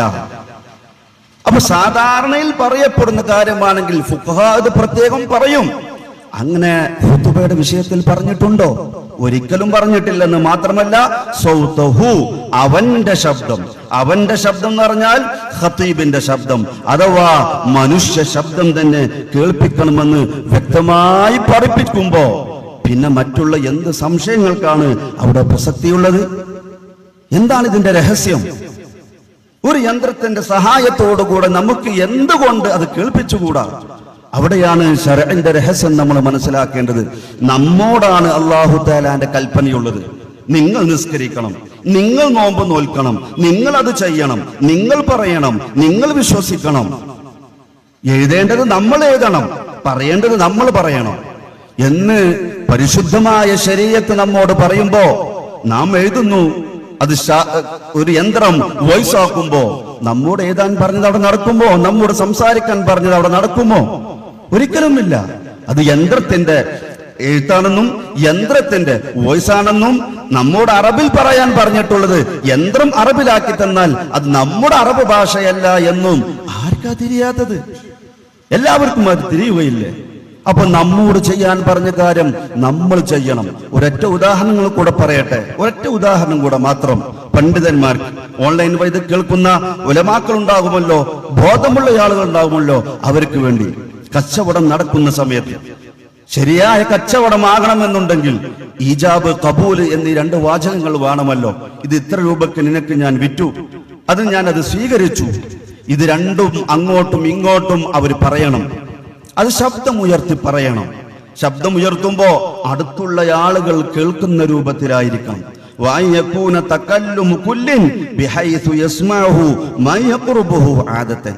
സാധാരണയിൽ ഇവന്റെ അടുത്തുള്ള ആളുകൾ കേൾക്കുന്ന രൂപത്തിൽ, വളരെ ലളിതമായി ഞാൻ പറയുന്നു, അടുത്തുള്ള ആളുകൾ കേൾക്കുന്ന രൂപത്തിൽ ഇവൻ സംസാരിക്കണം, ഇവൻ മൊഴിയണം. വഇല്ലം യസ്മഉൽ ആഖറു, മറ്റേ ആൾ അത് കേട്ടിട്ടില്ലെങ്കിലും കുഴപ്പമില്ല, ആ ഒരു ശബ്ദത്തിൽ ഇവൻ അത് ഉയർത്തണം. അങ്ങനെ ഉയർത്തിയിട്ടില്ല എങ്കിൽ വഇല്ലാ ലം യസിഹ, ആ ഇടപാട് സ്വഹീഹല്ല. നിക്കാഹിലും അതുണ്ട്. വരനും അതേപോലെ തന്നെ വധുവിന്റെ ഉപ്പയും വലിയും പറയുന്ന ഈജാബ് കബൂലുകൾ അടുത്തുള്ള ആളുകൾ കേൾക്കുന്ന രൂപത്തിൽ ശബ്ദം ഉയർത്തണം. ആ ഒരു രൂപത്തിൽ ശബ്ദം ഉയർത്തിയിട്ടില്ലെങ്കിൽ ലം യസിഹ, അത് ശരിയാവുകയില്ല. പ്രത്യേകം നമ്മൾ മനസ്സിലാക്കണം, ഫുഖഹാ വിശദീകരിക്കുന്നു, വഇൻ ഹമലതുഹു റീഹു ഇലൈഹി, സാധാരണഗതിയിൽ അവന്റെ ശബ്ദം അടുത്തുള്ളവർ കേൾക്കുന്ന രൂപത്തിൽ ഉയർന്നിട്ടില്ല, പക്ഷേ അവൻ അത് കേട്ടു. എങ്ങനെ കേട്ടത്? പതിവിന് വിപരീതമായിട്ടൊരു കാറ്റടിച്ചു വീശി, ആ കാറ്റിലൂടെ ആ ശബ്ദം അവൻ കേട്ടാൽ ലം യസിഹ, അത് ശരിയാവുകയില്ല. എന്തുകൊണ്ട്? ഇതിലാർക്കും തർക്കമില്ല. തുഹ്ഫയിലും നിഹായയും അടക്കമുള്ള എല്ലാ ഗ്രന്ഥങ്ങളിലും പറഞ്ഞതാണ്. ഇവിടെ ആർക്കും അതിൽ എതിരഭിപ്രായമില്ല. എന്താ അവിടെ നടക്കാതെ പോയത്? നമ്മോട് ഇത്ര അളവിൽ ശബ്ദം ഉയർത്തണമെന്ന് ശർഅ പറഞ്ഞു, നമ്മൾ ഉയർത്തിയില്ല. കേട്ടിട്ടില്ലേ? കേട്ടു, പക്ഷെ കേട്ടാൽ പോരാ, നമ്മോട് ഉയർത്തുവാൻ പറഞ്ഞത് നമ്മൾ ഉയർത്തണം. 39 ആളുകൾ കേൾക്കുന്ന രൂപത്തിൽ ഖതീബ് ശബ്ദം ഉയർത്തണം എന്നത് ഖതീബ് എന്ന് പറയുന്ന മനുഷ്യനോട്, വ്യക്തിയോട്, മുകല്ലഫിനോട് അള്ളാഹുവിന്റെ നിർദ്ദേശമാകുന്നു. അവിടെ യന്ത്രത്തെ പ്രതിസ്ഥാനത്ത് നിർത്തുകയോ പകരം നിർത്തുകയോ, അങ്ങനെയാണെങ്കിൽ യന്ത്ര മനുഷ്യനെ നിർത്തിക്കോട്ടെ. എന്തെല്ലാം സംവിധാനങ്ങൾ പുതിയ കാലത്തുണ്ട്. അറബോധൻ അറിയാത്ത സുന്ദരമായി സംസാര രൂപമുള്ള സ്വരമാധുരയുള്ള നല്ലൊരു ഖതീബിനെ വെക്കാം. മലയാളത്തിലങ്ങ് പറയട്ടെ, ഇംഗ്ലീഷിലങ്ങ് ഖുതുബയോദട്ടെ, അറബിൽ നമുക്കത് കേൾക്കാം. പറ്റുമോ? പകരമാകുമോ ആ യന്ത്രം? ആധുനിക ശാസ്ത്ര സാങ്കേതിക വിദ്യയുടെ ഇത്തരം ഉപകരണങ്ങൾ മുകല്ലഫുകളുടെ, മനുഷ്യരുടെ, നിസ്കരിക്കുന്നവരുടെ, ഖുതുബോതുന്നവരുടെ, ബാങ്ക് വിളിക്കുന്നവരുടെ സ്ഥാനത്ത് നിൽക്കുമെന്ന് എന്തുകൊണ്ട് ഇവിടെയുള്ള ആളുകൾ പറയുന്നില്ല? എല്ലാവർക്കും അതിന്റെ വസ്തുത അറിയാം. ലൈവിൽ കാണുന്നത് ഞാനാണെന്ന് പറഞ്ഞാലും അത് യഥാർത്ഥത്തിൽ ഞാനല്ല, എന്റെ ചിത്രമാണ്. ഒരു ഭാഷയിൽ പറയുമ്പോ മറ്റൊരു ഭാഷയിൽ യന്ത്രം കൊണ്ട് കേൾക്കുമ്പോ ആ ഭാഷയിൽ, കേൾക്കുന്ന ഭാഷയിൽ ഞാൻ പറഞ്ഞിട്ടില്ല. ഒരു ടെക്സ്റ്റ് എഴുതിയിട്ട് അത് വോയിസ് ആയിട്ട് അപ്പുറത്ത് കേൾക്കുമ്പോ ആ വോയിസ് ഞാൻ പറഞ്ഞിട്ടില്ല, അതൊക്കെ ആ യന്ത്രത്തിൻ്റെതാണ് എന്ന് ഏതൊരാളാ പറയാത്തത്? അതൊക്കെ നമ്മുടെ സ്ഥാനത്ത് നിർത്തുകയോ, മുകല്ലഫിന്റെ സ്ഥാനത്ത്, മനുഷ്യരുടെ സ്ഥാനത്ത് നിർത്തുകയോ? ഭൗതിക കാര്യങ്ങളിലാവാം, കള പറിക്കുവാനും കൃഷി ചെയ്യുവാനും യന്ത്ര മനുഷ്യനെ വെച്ചോട്ടെ, നമുക്ക് തടസ്സമുണ്ടോ? ഒരു തടസ്സവുമില്ല. പല്ല് ക്ലീനിങ്ങിന് AI ഉപയോഗിച്ചുള്ള യന്ത്ര മനുഷ്യരെ വെച്ചോട്ടെ, മൂത്രപ്പുര കഴുകുവാൻ വെച്ചോട്ടെ, ആർക്കാ തടസ്സം? അങ്ങനെ വെക്കുന്ന ആളുകൾ ഈ യന്ത്രത്തിലൂടെ കേൾക്കുമ്പോ പറയുന്നത്, അതിൽ നിന്ന് കേൾക്കുന്നതും മനുഷ്യ ശബ്ദമാണെന്ന് പറയുന്ന ആളുകൾ അവിടെ ഖുതുബക്കും ആ യന്ത്ര മനുഷ്യനെ വെക്കേണ്ടി വരും. അല്ലെങ്കിൽ നേരത്തെ പറഞ്ഞ ആധുനിക സംവിധാനങ്ങൾ ഉപയോഗിച്ചുള്ള യന്ത്രങ്ങളെ കൊണ്ടുള്ള ശബ്ദങ്ങൾ എല്ലാം, ഏത് യാന്ത്രിക ശബ്ദവും, കാരണം അതൊന്നും വെറുതെ ഉണ്ടാവില്ലല്ലോ. ഇവന്റെ ഒരേ ആ ഒരു സംസാരത്തിന്റെ ശൈലി എന്താണോ, ട്യൂൺ എന്താണോ, സ്വഭാവം എന്താണോ, അത് തന്നെ കേൾക്കും. നേരത്തെ പറഞ്ഞത് വോയിസ് ക്ലോണിംഗ്, എന്റെ ശബ്ദം ഇവിടെ ഉണ്ടാക്കാം, പുനഃസൃഷ്ടിക്കാം. പുനഃസൃഷ്ടിക്കലല്ല, പുതുതായി കൃത്രിമമായി ഉണ്ടാക്കാം. വീഡിയോ ഗെയിമുകളിൽ, ആനിമേഷനുകളിൽ, ഇവിടെയെല്ലാം അത് നടക്കുന്നില്ലേ പുതിയ കാലത്ത്? ഇതെല്ലാം ആര് സംസാരിക്കുന്നു? പുതിയൊരു ശബ്ദം ഉണ്ടാക്കാം. ക്ലോണിംഗ് നമുക്ക് കേട്ടിട്ടുണ്ടല്ലോ, കോശങ്ങൾ ഉണ്ടാക്കുന്നത് പോലെ. അതുപോലെ തന്നെ വോയിസ് ഉണ്ടാക്കാം. ആ രൂപത്തിൽ യന്ത്രങ്ങൾ ഉപയോഗിച്ചുകൊണ്ട് നല്ലൊരു ഖുതുബ ഉണ്ടാക്കിക്കൂടെ? ഇതൊക്കെ മനുഷ്യന്റെയും മുകല്ലഫുകളുടെയും സ്ഥാനത്ത് നിൽക്കും. ഇതൊന്നും പറ്റില്ലെന്ന് പറയുന്ന ആളുകൾ അംഗീകരിക്കാത്ത, ലോകം തിരിയാത്തവരാണ് എന്നാണോ പറയേണ്ടത്? അതോ അവർക്കാണ് ലോകം തിരിയുന്നത് എന്നാണോ പറയേണ്ടത്? ലൗഡ് സ്പീക്കർ പേരല്ലേ ഉച്ചത്തിലാക്കുന്നത്? ടെലിവിഷൻ ദൂരെയുള്ളത് ആളുകളെ കാണുന്നതല്ലേ? ടെലിഫോൺ ദൂരത്തുള്ള ആളുകളുടെ ശബ്ദം പറയാൻ കേൾക്കാനുള്ളതല്ലേ? അതുകൊണ്ട് അവൻ തന്നെയാണ് ഇത്. ആ കാണുന്ന ആള് തന്നെയാണ് ഈ ചിത്രത്തിൽ കാണുന്നത്. അവന്റെ സംസാരം തന്നെയാണ് ഈ കേൾക്കുന്നത് എന്ന് പറയുന്നവരാണോ പുതിയ ലോകത്തോടൊപ്പം സഞ്ചരിക്കുന്നവർ, വിവരം വിദ്യാഭ്യാസം ഉണ്ടെന്ന് അഭിമാനിക്കുന്നവർ? നമ്മൾ പറയുന്നു ഇതൊക്കെ നമുക്ക് പറ്റും, ഇതിനെല്ലാം നമ്മൾ പുൽകുന്നു. പറ്റുന്ന സ്ഥലങ്ങളിലും സന്ദർഭങ്ങളിലും ഇതെല്ലാം നമുക്ക് ഉപയോഗിക്കാം. പക്ഷേ ഖുത്ബ അടക്കമുള്ള ജുമുഅ ഖുത്ബ അടക്കമുള്ള ഇബാദത്തുകളിൽ ഒരിക്കലും അത് ഉപയോഗിക്കരുത് എന്ന് മാത്രമേ നമ്മൾ പറയുന്നുള്ളൂ. പുതിയ കാലത്തുള്ള ആളുകൾക്ക് ഇത് കൃത്യമായി അറിയാം. പക്ഷെ എന്ത് ചെയ്യും? പഴയ കാലത്ത് അങ്ങനെ പാസാക്കി പോയല്ലോ എന്നുള്ളതാണ് വസ്തുത. അതുകൊണ്ട് തന്നെ ഒരല്പം ബോധമുള്ള ആളുകളൊക്കെ ഇത് അപശബ്ദമാണ്, ലഗത്താണ് എന്ന് സമ്മതിക്കുന്നു. അതോടൊപ്പം ഖുത്ബ ശരിയാകാൻ വല്ല വകുപ്പുമുണ്ടോ എന്നതിലാണ് ചർച്ച ചെയ്യുന്നത് കാര്യമായി. ബിൽഫീല് ബിൽഖുവ അതിലേക്കൊന്നും ഞാൻ പ്രവേശിക്കുന്നില്ല. ബിൽഖുവ കേൾവി അവിടെ ഉണ്ടാകാൻ എന്തെങ്കിലും ഒരു വകുപ്പുണ്ടോ എന്നുള്ളതിലാ ചർച്ച. ബിൽഫീൽ കേൾക്കില്ല, കാരണം അത് യന്ത്രശബ്ദമാണ്. ലഗത്ത് എന്ന് ഫുഖഹാവ് വ്യക്തമായി പറഞ്ഞതിൽ അത് പെടും, അത് വേറൊരു ശബ്ദമാണ് എന്ന് പുറം ലോകത്തോട്, പബ്ലിക്കിനോട്, വിവരവും വിദ്യാഭ്യാസമുള്ള ചെറിയ കുട്ടികളോട് അവരോട് ഇതിന് ന്യായം വരുത്തേണ്ടി വരും. അതുകൊണ്ട് അവരത് പറയാറില്ല. പിന്നെ ബിൽഖുവയില എല്ലാം പുകമറകളാണ്, ഞാൻ വിശദീകരിക്കുന്നില്ല. അഭിബന്ധരായ നേരത്തെ നമ്മൾ ഇവിടെ കേട്ട നാദാപുരത്തെ പള്ളിയിൽ 5 പതിറ്റാണ്ടു കാലത്തോളം ദർസ് നടത്തിയിട്ടുള്ള, കേരളത്തില് ഒരെതിരഭിപ്രായമില്ലാത്ത, സർവ്വകാലം അംഗീകരിക്കുന്ന ബഹുമാനപ്പെട്ട ശംസുൽ ഉലമാ കീഴനൂർ ഉദ്ഘാടന പ്രസംഗത്തിൽ നമ്മൾ കേട്ടല്ലോ, ഒരു ചെറിയ എതിരഭിപ്രായം നമുക്ക് പറഞ്ഞു തന്നിട്ടില്ലെന്ന് മാത്രമല്ല, അങ്ങനൊന്ന് ഇല്ല എന്ന് വ്യക്തമായി ഓറ് പഠിപ്പിച്ചിട്ടുണ്ട്. ചെറിയൊരു അഭിപ്രായമെങ്കിലും നമ്മുടെ മദ്ഹബിൽ ഇത് അഥവാ യന്ത്രശബ്ദം മതിയാകും, അല്ലെങ്കിൽ ആ ലഗത്ത് അപശബ്ദം ഉള്ളതോടു കൂടെ തന്നെ ജുമുഅ സ്വഹിയാകും എന്ന് പറയുവാൻ ഉണ്ടായിരുന്നുവെങ്കിൽ, ഏതെങ്കിലും ഒരു ഇമാമിന്റെ അഭിപ്രായം ഉണ്ടായിരുന്നുവെങ്കിൽ, എന്തെല്ലാം അഭിപ്രായ വ്യത്യാസങ്ങളുള്ള മദ്ഹബാണ് നമ്മുടെ മദ്ഹബ്, എന്തിലെല്ലാം അഭിപ്രായ വ്യത്യാസങ്ങളുണ്ട്. അതിൽ ഏതെങ്കിലും ഒരു ഇമാമിന്റെ സ്വീകാര്യയോഗ്യമായ ഒരു അഭിപ്രായമെങ്കിലും ഉണ്ടായിരുന്നുവെങ്കിൽ ഇത് നമ്മൾ എതിർക്കാൻ നിൽക്കൂല, ഇതിനെതിരെ നമ്മൾ ശബ്ദിക്കുകയില്ല എന്ന് വ്യക്തമായി അഭിനന്ദരായ ശംസുൽ ഉലമാ കീഴനൂർ വർഷങ്ങൾക്ക് മുമ്പ് പ്രഖ്യാപിച്ചിട്ടുണ്ട്. എങ്കിൽ ഒരു കിതാബിന്റെയോ ഷർഹിന്റെയോ ഹാഷയുടെയോ തക്രീറിന്റെയോ വക്കിൽ നിന്നോ മൂലയിൽ നിന്നോ ഒരു തുണ്ടും കൊണ്ടുവരാൻ ഇതിന്റെ ആളുകൾക്ക് സാധിക്കുകയില്ല എന്ന് ധൈര്യസമേതം പറയുവാൻ നമുക്ക് സാധിക്കും. ഇരിക്കട്ടെ, അതുകൊണ്ട് തന്നെ പഴയ കാലത്തുള്ള മുവഫഖുകളായ, എന്താണ് ഓരോന്നിന്റെയും യാഥാർത്ഥ്യമെന്ന് അള്ളാഹു മനസ്സിലേക്ക് ഇട്ടുകൊടുക്കുന്ന മുവഫഖുകളായ, അള്ളാഹുവിന്റെ പ്രത്യേകമായ തൗഫീഖ് ലഭിച്ചിട്ടുള്ള പണ്ഡിതന്മാർ മുഴുക്കയും ഇതിനെ എതിർത്തവരാവുന്നു. നമ്മൾ മനസ്സിലാക്കണം, ഇതിനെ എതിർത്തവരാണ്. ഏതെല്ലാം ആളുകളാണ് ആ കൂട്ടത്തിലുണ്ടായിരുന്നത്? ഈ യന്ത്രം കടന്നു വരുന്ന സമയത്ത് ആരെല്ലാമായിരുന്നോ തലയെടുപ്പുള്ള പണ്ഡിതന്മാർ ഈ കേരളീയ മണ്ണിലെങ്കിൽ അവരെല്ലാവരും എന്ന് തന്നെ പറയാൻ പറ്റുന്ന 1 or 2 ആളുകൾ മാത്രമാണ് അക്കാലത്ത്. ഇന്ന് ഇത് പറയുന്ന ആളുകൾ കുറെ ഉണ്ടായിരിക്കാം. ഇനി കുറച്ചുകൂടെ കഴിഞ്ഞാൽ നേരത്തെ നമ്മൾ പറഞ്ഞ പുതിയ പുതിയ യന്ത്രങ്ങൾക്ക് പിന്നാലെ കൂടുതൽ ആളുകൾ പോയേക്കാം. ശരിയാണ്. ബദഅൽ ഇസ്ലാമു ഗരീബ വസയഊദു കമാ ബദഅ ശഫീഉനാ റസൂലുള്ളാഹി. പരിശുദ്ധമായ ഇസ്ലാം എങ്ങനെയാണോ ഇവിടെ വന്നത് എങ്കിൽ ആ രൂപത്തിൽ തന്നെയായിരിക്കും തിരിച്ചു പോവുക. പുതുതായിരിക്കാം. സ്പീക്കർ ഖുത്ബക്ക് പറ്റില്ലെന്നോ നമുക്ക് അപരിചിതമായ വാദമാണല്ലോ, ഇതുവരെ നമ്മൾ കേട്ടിട്ടില്ലല്ലോ, ആരും അങ്ങനെ പറയുന്നില്ലല്ലോ, ലോകത്തെല്ലായിടത്തും ഉണ്ടല്ലോ, പറയും. ഇത് മാത്രമല്ല, ജുമുഅ നമസ്കാരത്തെ സംബന്ധിച്ച് പറയും, ഹജ്ജിനെ സംബന്ധിച്ച് പറയും, അല്ലെങ്കിൽ എന്തെല്ലാം ഇസ്ലാമിന്റെ ആരാധനകളുണ്ടോ, നിയമങ്ങളുണ്ടോ, അതിൽ ഓരോന്നിനെ കുറിച്ചും ഭാവിയിൽ അങ്ങനെ നമ്മൾ കേൾക്കേണ്ടി വരും. അത് പ്രവാചകർ സ്വല്ലല്ലാഹു അലൈഹി വസല്ലം തങ്ങളുടെ വ്യക്തമായ പ്രവചനമാകുന്നു. നിസ്കാരമില്ലാത്ത കാലം, സക്കാത്തില്ലാത്ത കാലം, പേരിന് വലിയ വലിയ പള്ളികൾ ഉണ്ടാവും. നാമമാത്രമായത്. വലിയ വലിയ ജമാഅത്തുകൾ ഉണ്ടാവും, ആളുകളുടെ എണ്ണം കൂടും.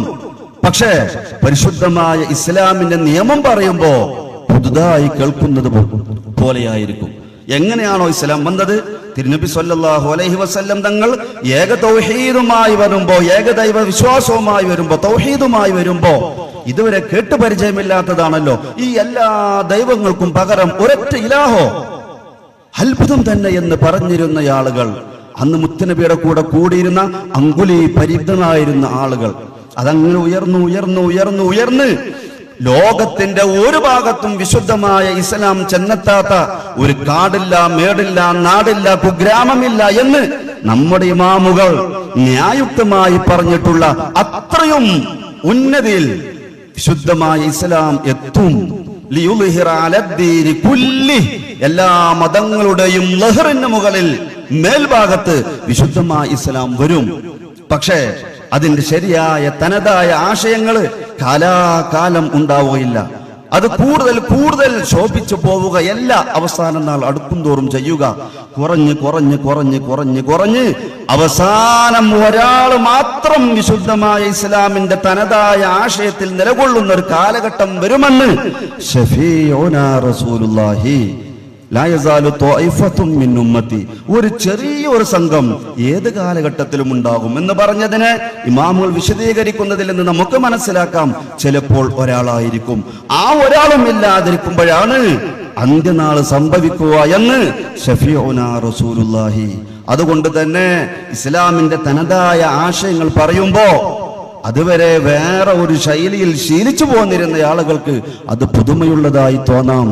അതിന് കുറ്റപ്പെടുത്തിയിട്ട് കാര്യമില്ല. അക്കാലം വന്നാൽ, അങ്ങനെ ഒരു കാലം വന്നാൽ മുത്തനബി പറയുന്നു, ഫതൂബാ ലിൽ ഗുറബാ, ആ അപരിചിതരായ, ഇതുവരെ കേൾക്കാത്ത ആളുകൾ, ഇതുവരെ കേൾക്കാത്ത വാദവുമായി വരുന്ന അത്തരം ആളുകൾ, അവരാണോ പാരമ്പര്യവുമായി വരുന്നതെങ്കിൽ നമുക്ക് പുതുമയുള്ളതാണ്, പക്ഷെ പഴയതാണ്. അതിൽ ആര് അടിയുറച്ചു നിൽക്കുന്നുവോ അവർക്ക് മംഗളങ്ങൾ, അവർക്ക് സർവ്വവിധ ആശംസകളും, അവർക്കാകുന്ന അഭിനന്ദനങ്ങളെന്ന് മുത്തുനബി സല്ലല്ലാഹു അലൈഹി വസല്ലം തങ്ങൾ പറഞ്ഞിട്ടുള്ള ആ ഒരു കൊച്ചു സംഘം നമ്മുടെ നാട്ടിലും ഉണ്ടെന്ന് പറയുമ്പോ അത് നമുക്ക് അഭിമാനമല്ലേ? അവർ നമ്മോട് പറയുന്നത് എന്താണ്? പുതിയ ജുമുഅയാണോ? നമ്മുടെ ഉപ്പാപ്പമാരും ഉമ്മാമ്മമാരും പഴയ തലമുറയും കേൾക്കാത്തതാണോ? അല്ല, അവരെല്ലാവരും നടത്തിയിട്ടുള്ള ജുമുഅയാണ് നമ്മളോട് അവർ ആവശ്യപ്പെടുന്നത്. ഇത് നമ്മൾ മാത്രം, അല്ലെങ്കിൽ നമ്മുടെ തൊട്ടു മുമ്പുള്ള ആളുകൾ, ഈ ഏതാനും വർഷങ്ങൾക്ക് ഇപ്പുറത്തുള്ള ആളുകൾ മാത്രമേ ഇതിലൂടെയുള്ള ഖുതുബ ഓതിയിട്ടുള്ളൂ. അതിനപ്പുറത്തുള്ള ആളുകൾ ആരൊക്കെയാണത്?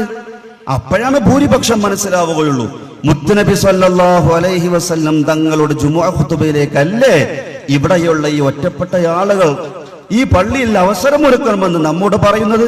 എന്റെ പ്രിയമുള്ള നാട്ടുകാര്, എന്റെ പ്രിയമുള്ള മഹല്ലു ഭാരവാഹികളെ, ഉലമാക്കളെ, ഉമറാക്കളെ, സംഘടനാ ബന്ധങ്ങൾക്കപ്പുറം, സംഘടനാ വാശികൾക്കപ്പുറം പരലോകത്തെക്കുറിച്ച് ബോധമുള്ള, പരലോകത്തെക്കുറിച്ച് അറിവുള്ള, അവിടെ പോകണമെന്നുള്ള ബോധമുള്ള ആളുകളോട് വളരെ വിനീതമായി ഞാൻ ഓർമ്മപ്പെടുത്തട്ടെ.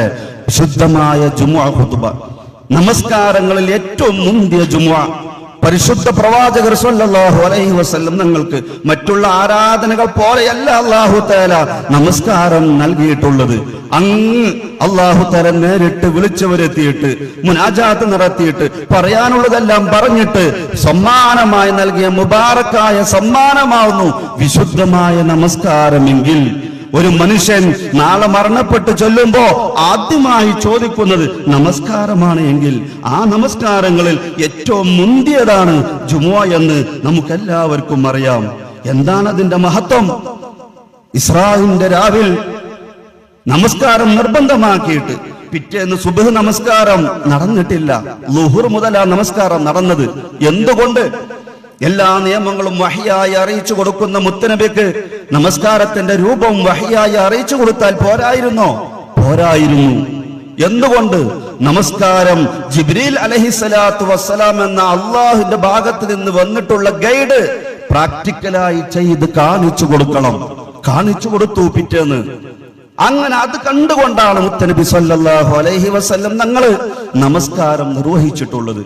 ആ അർത്ഥത്തിൽ തന്നെയല്ലേ അള്ളാഹുവിന്റെ റസൂൽ നമ്മോടും പറഞ്ഞത്? സ്വല്ലു കമാ റഅയ്തുമൂനി ഉസല്ലി, ഞാൻ നിസ്കരിക്കുന്നത് എങ്ങനെയാണോ നിങ്ങൾ കാണുന്നത് എങ്കിൽ അങ്ങനെ നിങ്ങൾ നിസ്കരിക്കണം. അങ്ങനെ പറഞ്ഞ എത്ര ഇബാദത്തുകൾ വേറെയുണ്ട്. നോമ്പും ഹജ്ജും മറ്റും എല്ലാം ഉണ്ടല്ലോ. ഞാൻ നിസ്കരിക്കുന്നത് എങ്ങനെയാണോ നിങ്ങൾ കണ്ടതെങ്കിൽ അങ്ങനെ നിങ്ങൾ നിസ്കരിക്കണമെന്ന് പറഞ്ഞിട്ടുള്ള ആ നമസ്കാരവും അതിലേറ്റവും മുന്തിയതായ ആ ജുമുഅയും, അൽ ജുമുഅത്തു ഇലൽ ജുമുഅത്തി കഫാറത്തുൽ ലിമാ ബൈനഹുമാ, നിരന്തരം പാപം ചെയ്തുകൊണ്ടിരിക്കുന്ന നമുക്ക് ഒരാഴ്ചയിൽ നമ്മിൽ നിന്ന് വന്നു പോകുന്ന പാപങ്ങൾക്കുള്ള പരിഹാരമാണ് ആ ജുമുഅ എന്ന് പറയുമ്പോ, ആ ജുമുഅ എങ്കിലും ശരിയായ അർത്ഥത്തിൽ നിരാക്ഷേപമായിട്ട്, ഇനി സൂക്ഷ്മതയ്ക്ക് വേണ്ടിയാണ് ഒഴിവാക്കുന്നതെങ്കിൽ അങ്ങനെ സൂക്ഷ്മത നമുക്ക് വേണ്ടാത്തതാണോ? ആ സൂക്ഷ്മതയ്ക്ക് വേണ്ടിയെങ്കിലും എല്ലാ പണ്ഡിതന്മാരുടെയും അഭിപ്രായ പ്രകാരം സ്വഹിയാകുന്നൊരു ജുമുഅ നടത്താൻ നമുക്ക് ആഗ്രഹമില്ലേ? നമുക്കത് വേണ്ടേ? അതല്ലാതെ എന്താണ് ദൈനംദിന പ്രവർത്തനങ്ങളിൽ, ആരാധനകളിൽ അള്ളാഹുവിലേക്ക് പോകുമ്പോൾ നമുക്ക് കൊണ്ടുപോകുവാനുള്ളത്? എല്ലാം സീറോയല്ലേ? എല്ലാം വട്ടപൂജ്യമല്ലേ? ആ ഒരു അവസരത്തിൽ അല്ലാഹു തആല ദൈനംദിന ജീവിതത്തിൽ നിർബന്ധമാക്കിയിട്ടുള്ള ഒരേ ഒരു ആരാധന, വിശുദ്ധമായ ആ ഒരു നമസ്കാരം, അതെങ്കിലും നമ്മുടെ എല്ലാമായ നമ്മൾ മാതൃകയാക്കേണ്ട മുത്തുനബി സല്ലല്ലാഹു അലൈഹി വസല്ലം തങ്ങളെന്ന ആ മാണിക്യക്കല്ല് കാണിച്ചു തന്ന ആ രൂപത്തിൽ നിർവഹിക്കാൻ.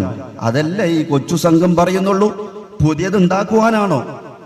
മുത്തുനബി നമസ്കരിച്ച നമസ്കാരം ബദരീങ്ങളും മുഹ്ദീങ്ങളും മറ്റു സ്വഹാബികളും താബിഈങ്ങളും കഴിഞ്ഞുപോയ ഖുർആൻ വ്യാഖ്യാന പണ്ഡിതന്മാരും മുഫസ്സിരീങ്ങളും മുഹദ്ദിഥീങ്ങളും ഫുഖഹാവും അഖ്താബുകളും അഖിയാസുകളും നിജ്ബാകളും തുടങ്ങി ഔലിയാഇന്റെ ലോകത്തും ഉലമാഇന്റെ ലോകത്തും ഏതെല്ലാം ആളുകൾ നമുക്ക് പരിചയമുള്ളതും പരിചയമില്ലാത്തതും ഇവിടെ കഴിഞ്ഞു പോയിട്ടുണ്ടോ?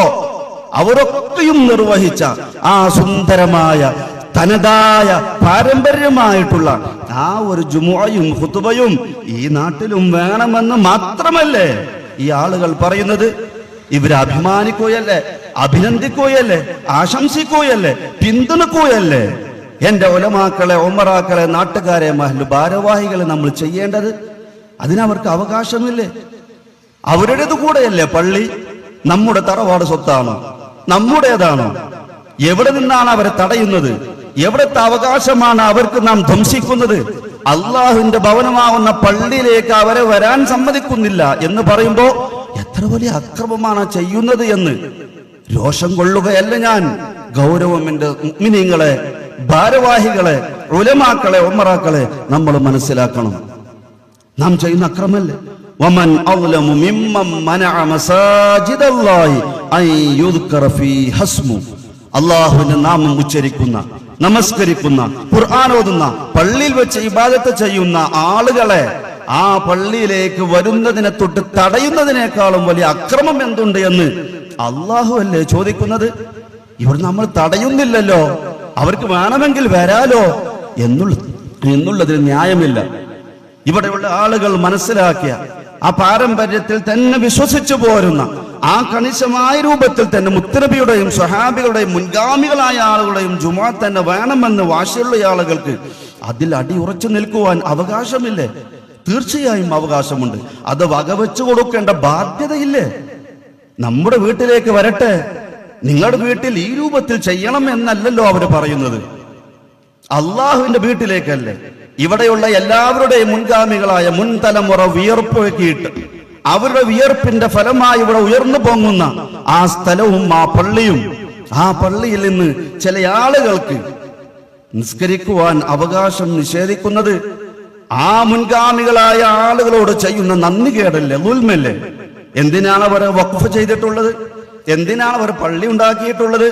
ഏതെങ്കിലും സംഘടനക്കാർക്ക് മാത്രം നമസ്കരിക്കുവാനോ, അല്ലെങ്കിൽ ഏതെങ്കിലും അഭിപ്രായമുള്ള ആളുകൾക്ക് മാത്രം നമസ്കരിക്കുവാനോ? അതാണ് കമ്മിറ്റിക്കാരും ആ സംഘടനക്ക് രജിസ്റ്റർ ചെയ്തതും എന്നതുകൊണ്ട് അത് ന്യായമാകുമോ? ഒരിക്കലും ഇല്ലല്ലോ.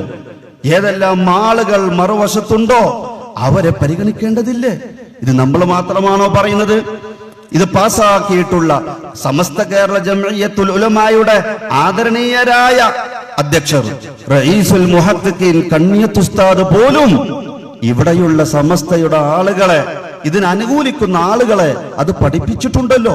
അവരുടെ ഫത്വ ഇന്നും കയ്യെഴുത്ത് ലിപിയിലായിട്ട് തന്നെ ഉണ്ട്, വ്യക്തമായിട്ടുണ്ട്. ജുമുഅ ഒരു നാട്ടിലെ എല്ലാവരുടെയും അവകാശമാണ്. ഏതെങ്കിലും ചില ആളുകൾക്ക് മാത്രമുള്ളതല്ല. ഒരു നാട്ടിലെ പൊതു ജുമുഅ എല്ലാവർക്കും ഉള്ളതാണ്, എല്ലാവരുടെയും ഹഖാണ്. ആ അവകാശം ഏതെങ്കിലും ആളുകൾക്ക് എതിരഭിപ്രായം ഉണ്ടാകുമ്പോ അവിടെ ഈ യന്ത്രം വെക്കുന്നത് നന്നല്ലെന്ന് ആരാ പറയുന്നത്?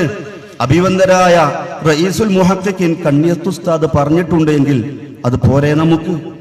അതെങ്കിലും മാനിച്ചുകൊണ്ട് ഈ യന്ത്രം ഒഴിവാക്കിയിട്ട് മുത്തുനബിയുടെ ജുമാ ഖുതുബയും സ്വഹാബത്തിന്റെ ജുമാ ഖുതുബയും നടത്തിക്കൂടെ?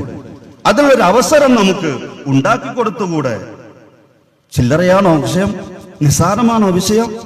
ചില ആളുകളെ പള്ളിയിൽ നിന്ന് തടയുന്നു എന്നതിനപ്പുറം എതിരഭിപ്രായമുള്ള മസലകൾ പൊതുപള്ളികളിൽ നിലനിൽക്കുന്ന ഇമാമുകൾ പാലിക്കണം എന്നുള്ളത് നിർബന്ധമായൊരു മസലയായിട്ട് നമ്മുടെ ഇമാമുകൾ പഠിപ്പിക്കുന്നുണ്ട്. ഏതെങ്കിലും ഒരു മദ്ഹബിന്റെ ആള് ബാക്കിൽ വന്ന് തുടർന്ന് നിസ്കരിക്കുന്നു എങ്കിൽ ആ ആളെയും പരിഗണിക്കണം ഇമാമ്. അത് ഇമാമിന് നിർബന്ധമാണ്.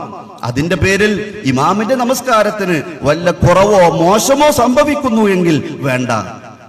അല്ലാത്ത പക്കാലത്തോളം ഈ മഅ്മൂമിങ്ങളെ, ആ നാട്ടിലുള്ള എതിരഭിപ്രായമുള്ള ആളുകളെ പരിഗണിക്കൽ നിർബന്ധമാണെന്നും അല്ലാത്ത പക്ഷം വഖഫിന്റെ ശമ്പളം അവർക്ക് ഹലാലല്ല എന്നും പറയുമ്പോ എത്ര ഗൗരവമാണ് വിഷയം.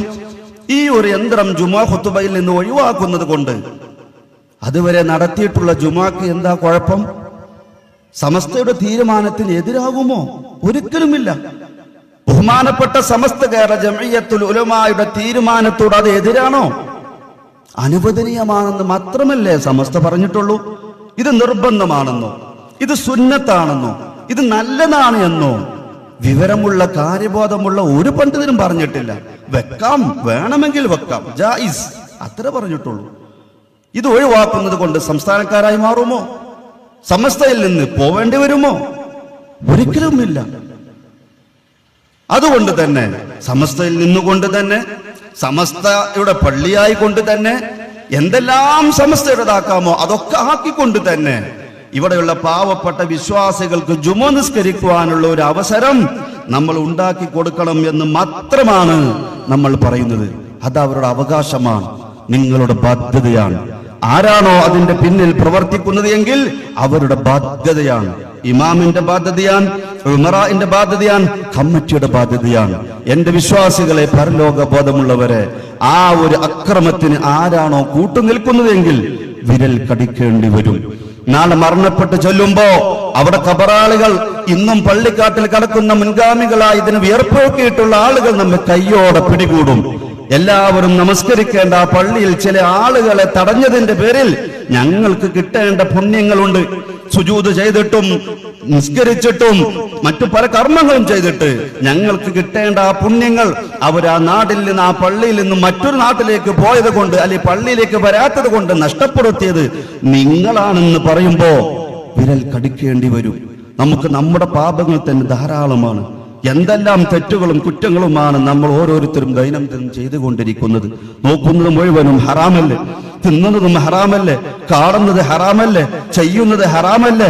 എങ്ങോട്ട് നോക്കിയാലും എന്ത് ചെയ്താലും സകലമായ അടക്കങ്ങളും അനക്കങ്ങളും ഹറാമിലായിട്ടുള്ള വല്ലാത്തൊരു കാലഘട്ടത്തിൽ നമ്മുടെ പാപഭാരങ്ങളുമായി തന്നെ പോവാൻ നമുക്ക് സാധിക്കാതിരിക്കുമ്പോ ഈ വിശ്വാസത്തിന്റെ പേരിൽ, ആദർശത്തിന്റെ പേരിൽ, ഈ ആശയത്തിന്റെ പേരിൽ, ഈ ഇബാദത്തിന്റെ പേരിൽ, അള്ളാഹുമായി ബന്ധപ്പെട്ട കാര്യത്തിന്റെ പേരിൽ മറ്റുള്ളവരുടെ ഹഖും തടഞ്ഞതിന്റെ കുറ്റം നമ്മൾ ഏറ്റുവാങ്ങേണ്ടതുണ്ടോ? ഒരിക്കലും അത് അരുത്. അത് നമുക്ക് ക്ഷീണമാണ് എന്ന് മാത്രമേ നമ്മൾ പറയുന്നുള്ളൂ. പുതിയൊരു ജുമുഅ തുടങ്ങണമെന്നല്ല. ഒന്നുകൂടെ ഞാൻ പറയട്ടെ, പഴമയിലേക്ക് നിങ്ങൾ തിരിച്ചു പോകൂ. മറ്റെല്ലാത്തിലും നിങ്ങൾ ആധുനിക ശാസ്ത്ര സാങ്കേതിക വിദ്യയുടെ ഒപ്പം സഞ്ചരിച്ചുകൊള്ളൂ. എല്ലാം നിങ്ങൾ പുലുക്കിക്കോളൂ, എല്ലാം നിങ്ങൾ വെച്ചോളൂ, AC വെച്ചോളൂ, ഫാന് വെച്ചോളൂ. പക്ഷേ ജുമുഅ ഖുതുബക്കും ജമാഅത്തിനും തടസ്സമാകുന്ന വല്ല പ്രവർത്തനങ്ങളും പുതിയ പരിഷ്കാരങ്ങളും ഉണ്ടോ അത് മാത്രം നിങ്ങൾ ചെയ്യരുത്. ഇത് ആരാധനയാണ്, നമ്മുടെ അല്ലാഹു തആല പറഞ്ഞതാണ്, അത് നമ്മൾ തന്നെ ചെയ്യണം. അതിന് തടസ്സമാകുന്ന ഒന്നും വേണ്ടെന്ന് മാത്രമല്ലേ പറയുന്നുള്ളൂ. അത് മാത്രമാണ് പറയുന്നത്. അത് ആരാ ഇവിടെ പറയുന്നത്? നേരത്തെ നമ്മൾ കേട്ടല്ലോ, ഇത് പാസാക്കിയ ആളുകളുടെ ആ കാലത്തുള്ള ആളുകളിൽ എണ്ണുകയാണ് എങ്കിൽ ഒരേ ഒരാൾ അല്ലെങ്കിൽ രണ്ടാൾ, ബഹുമാനപ്പെട്ട കണ്ണിയത്ത് അഹമ്മദ് മുസ്ലിയാർ അവറുകളും ബഹുമാനപ്പെട്ട കെ അബൂബക്കർ മുസ്ലിയാർ അവറുകളും മാത്രമാണ് അത് പറ്റും എന്ന് പറഞ്ഞിട്ടുള്ളത്. അവർ തന്നെ വേണമെങ്കിൽ വെക്കാമെന്നാ പറയുന്നത്. അതിൽ കണ്ണിയത്ത് ഉസ്താദിന്റെ ഫത്വയാണ് നമ്മൾ നേരത്തെ പറഞ്ഞത്. ഒരാൾക്കെങ്കിലും എതിരഭിപ്രായമുണ്ടെങ്കിൽ അയാൾക്കും പള്ളിയിൽ കൂടാൻ അവകാശമുണ്ടല്ലോ. ഈ നാട്ടിലെ പള്ളി ഈ നാട്ടുകാർക്ക് പങ്കെടുക്കുവാൻ അവകാശമില്ലേ? അത് നിങ്ങൾ കളയരുത് എന്ന് ആ കണ്ണിയത്ത് ഉസ്താദും പറഞ്ഞിട്ടുണ്ട് എങ്കിൽ അവരുടെ ഉസ്താദുമാരുടെയും സതീർത്ഥരുടെയും വ്യക്തമായ ഫത്വകളുണ്ട്. ബഹുമാനപ്പെട്ട വൈത്തല അഹമ്മദ് കുട്ടി മുസ്ലിയാർ ബഹുമാനപ്പെട്ട കണ്ണിയത്ത് ഉസ്താദിന്റെയും ഉസ്താദാണ്.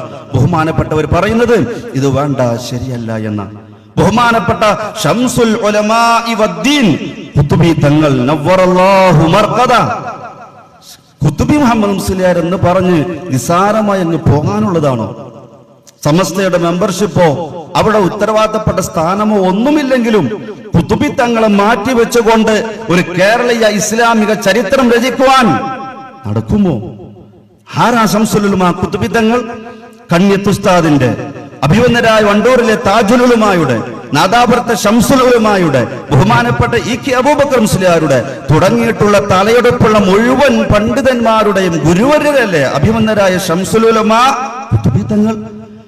അവര് ഇത് കളിയായുധം എന്ന അർത്ഥത്തിൽ പറഞ്ഞതാണ്. അല്ലെ പഴയ കാലത്ത് തീവണ്ടി വന്ന കാലത്ത് അതിലൂടെ ഹജ്ജിന് പോവേണ്ടതില്ല എന്നോ വിമാനത്തിലൂടെ ഹജ്ജിന് പോവേണ്ടതില്ലെന്നോ പറഞ്ഞ ആര് പറഞ്ഞു, എന്ത് പറഞ്ഞു, എന്തർത്ഥത്തിൽ പറഞ്ഞു എന്നൊന്നും വിശദീകരിക്കാതെ പുകമറ സൃഷ്ടിച്ചുകൊണ്ട് അന്നത്തെ കാലത്ത് അങ്ങ് പറഞ്ഞു പോയതാണ് എന്നാണോ?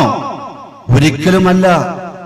മുവഫഖുകളായ പണ്ഡിതന്മാർ ഇതിന്റെ പ്രവർത്തനം ശാസ്ത്രീയമായി പഠിച്ചവരും പഠിക്കാത്തവരും ഇനി ഇതൊന്നും അറിയാത്തവരാണ് എങ്കിലും അവർക്കിത് പറ്റില്ല എന്നുള്ള ആ ഒരു വാദമുണ്ട് എങ്കിൽ എന്തിന്റെ പേരിലെങ്കിലും ആയിക്കോട്ടെ, ശരിയാവുകയില്ല. സൂക്ഷ്മതയ്ക്ക് വേണ്ടി അവർ ആവട്ടെ. ബഹുമാനപ്പെട്ട എത്ര ആരിഫ്യങ്ങൾ ആ രൂപത്തിലുണ്ട്.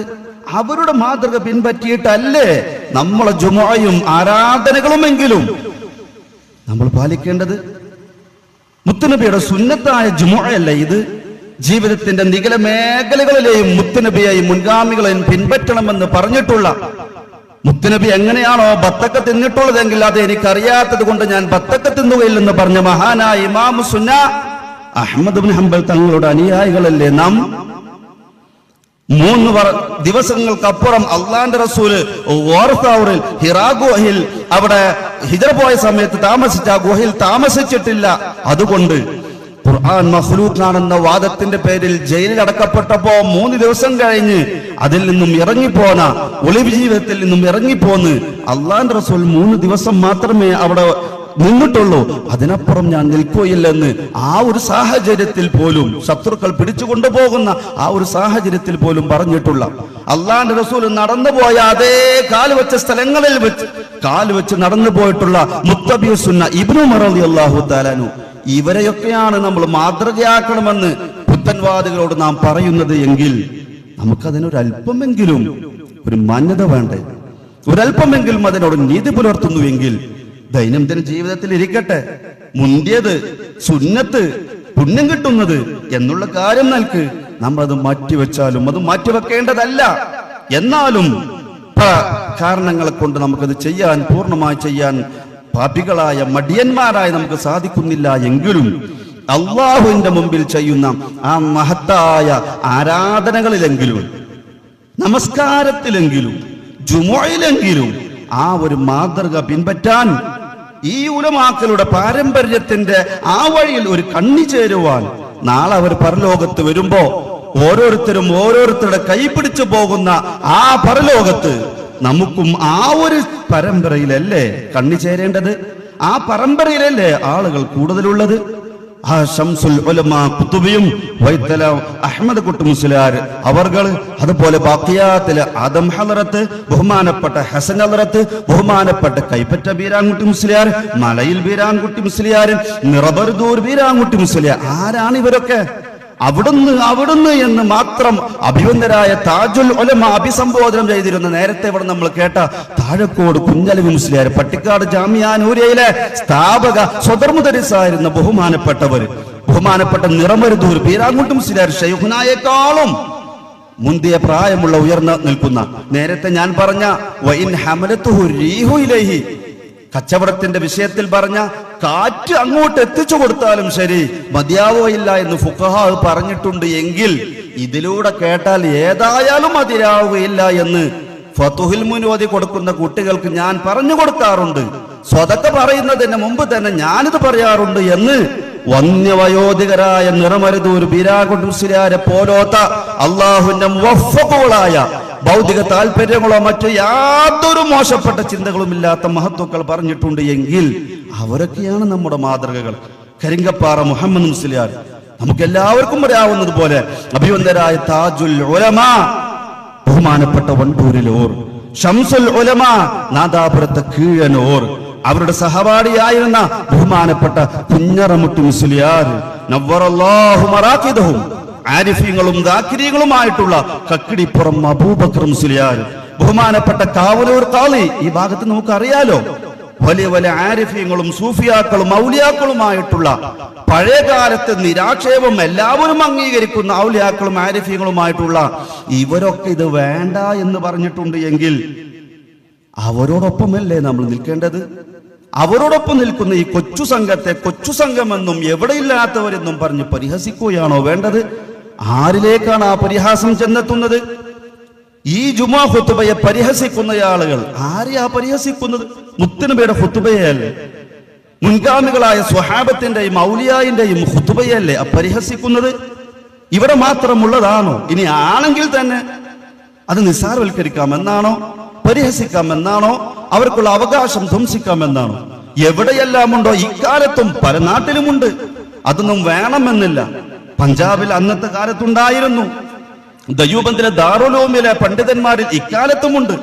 ബറേൽവികളായിട്ടുള്ള വലിയ വലിയ പണ്ഡിതന്മാർ, അവരാണല്ലോ പുറം ലോകത്ത് ഇവിടെയുള്ള സുന്നി സംഘടനകളുടെ മാതൃസംഘടനയായിട്ടും പിന്നെ പിന്തുടരുന്നവരായിട്ടും പരിചയപ്പെടുത്തുന്നത്. അവരുടെ നേതാക്കൾ പോലും അതിൽ മദ്ഹബ് വ്യത്യാസപ്പെട്ടവരുണ്ട്, നമ്മുടെ മദ്ഹബിൽപ്പെട്ട ആളുകളുണ്ട്. ഇവരൊക്കെയും ഇല്ലേ? 967 ഇത് പാസ്സാക്കുമ്പോൾ ഒറ്റക്കാരും കൂടെ മാത്രം പറഞ്ഞ് ഞാൻ അവസാനിപ്പിക്കുകയാണ്. 967 ഈ വിവാദം വരുന്നത്, സമസ്തയുടെ പ്രശ്നം വരുന്നത്. അതിന് മുമ്പ് 960കളിൽ ഇത് വേണ്ടെന്ന് പറഞ്ഞുകൊണ്ട് ഫത്വ നൽകിയിട്ടില്ലേ നമ്മുടെ ഉലമാക്കൾ? അത്തംബീഹുൽ മുഹിം എന്ന പേരിൽ 966 ഒരു ഫത്വ സമാഹാരം ക്രോഡീകരിച്ചിട്ടുണ്ട്. അതിൽ ആരെല്ലാമുണ്ട്? അഭിവന്ദരായ ഷംസുൽ ഉലമാ ഖുതുബി തങ്ങളുടെ ഫത്വയുണ്ട്, അഭിവന്ദരായ താജുൽ ഉലമായുടെ ഫത്വയുണ്ട്. താജുൽ ഉലമാ അതിൽ ഒപ്പുവെച്ചിട്ടുള്ളത് എന്ന് പ്രസിഡന്റ് സമസ്ത കേരള ജംഇയ്യത്തുൽ ഉലമാ എന്ന് സമസ്തയുടെ പ്രസിഡന്റ് ആയിരിക്കെയാണ് അഭിവന്ദരായ താജുൽ ഉലമാ ഇതിന്റെ ശാസ്ത്രീയമായ വശം പഠിച്ചുകൊണ്ട് തന്നെ അവിടെ ഇത് പറ്റില്ല എന്ന് പറഞ്ഞിട്ടുള്ളത്. എങ്കിൽ അവരെല്ലാവരും പോയ വഴിയിലേക്ക്, മറ്റുള്ളവരുടെ വഴിക്കത് എതിരല്ല.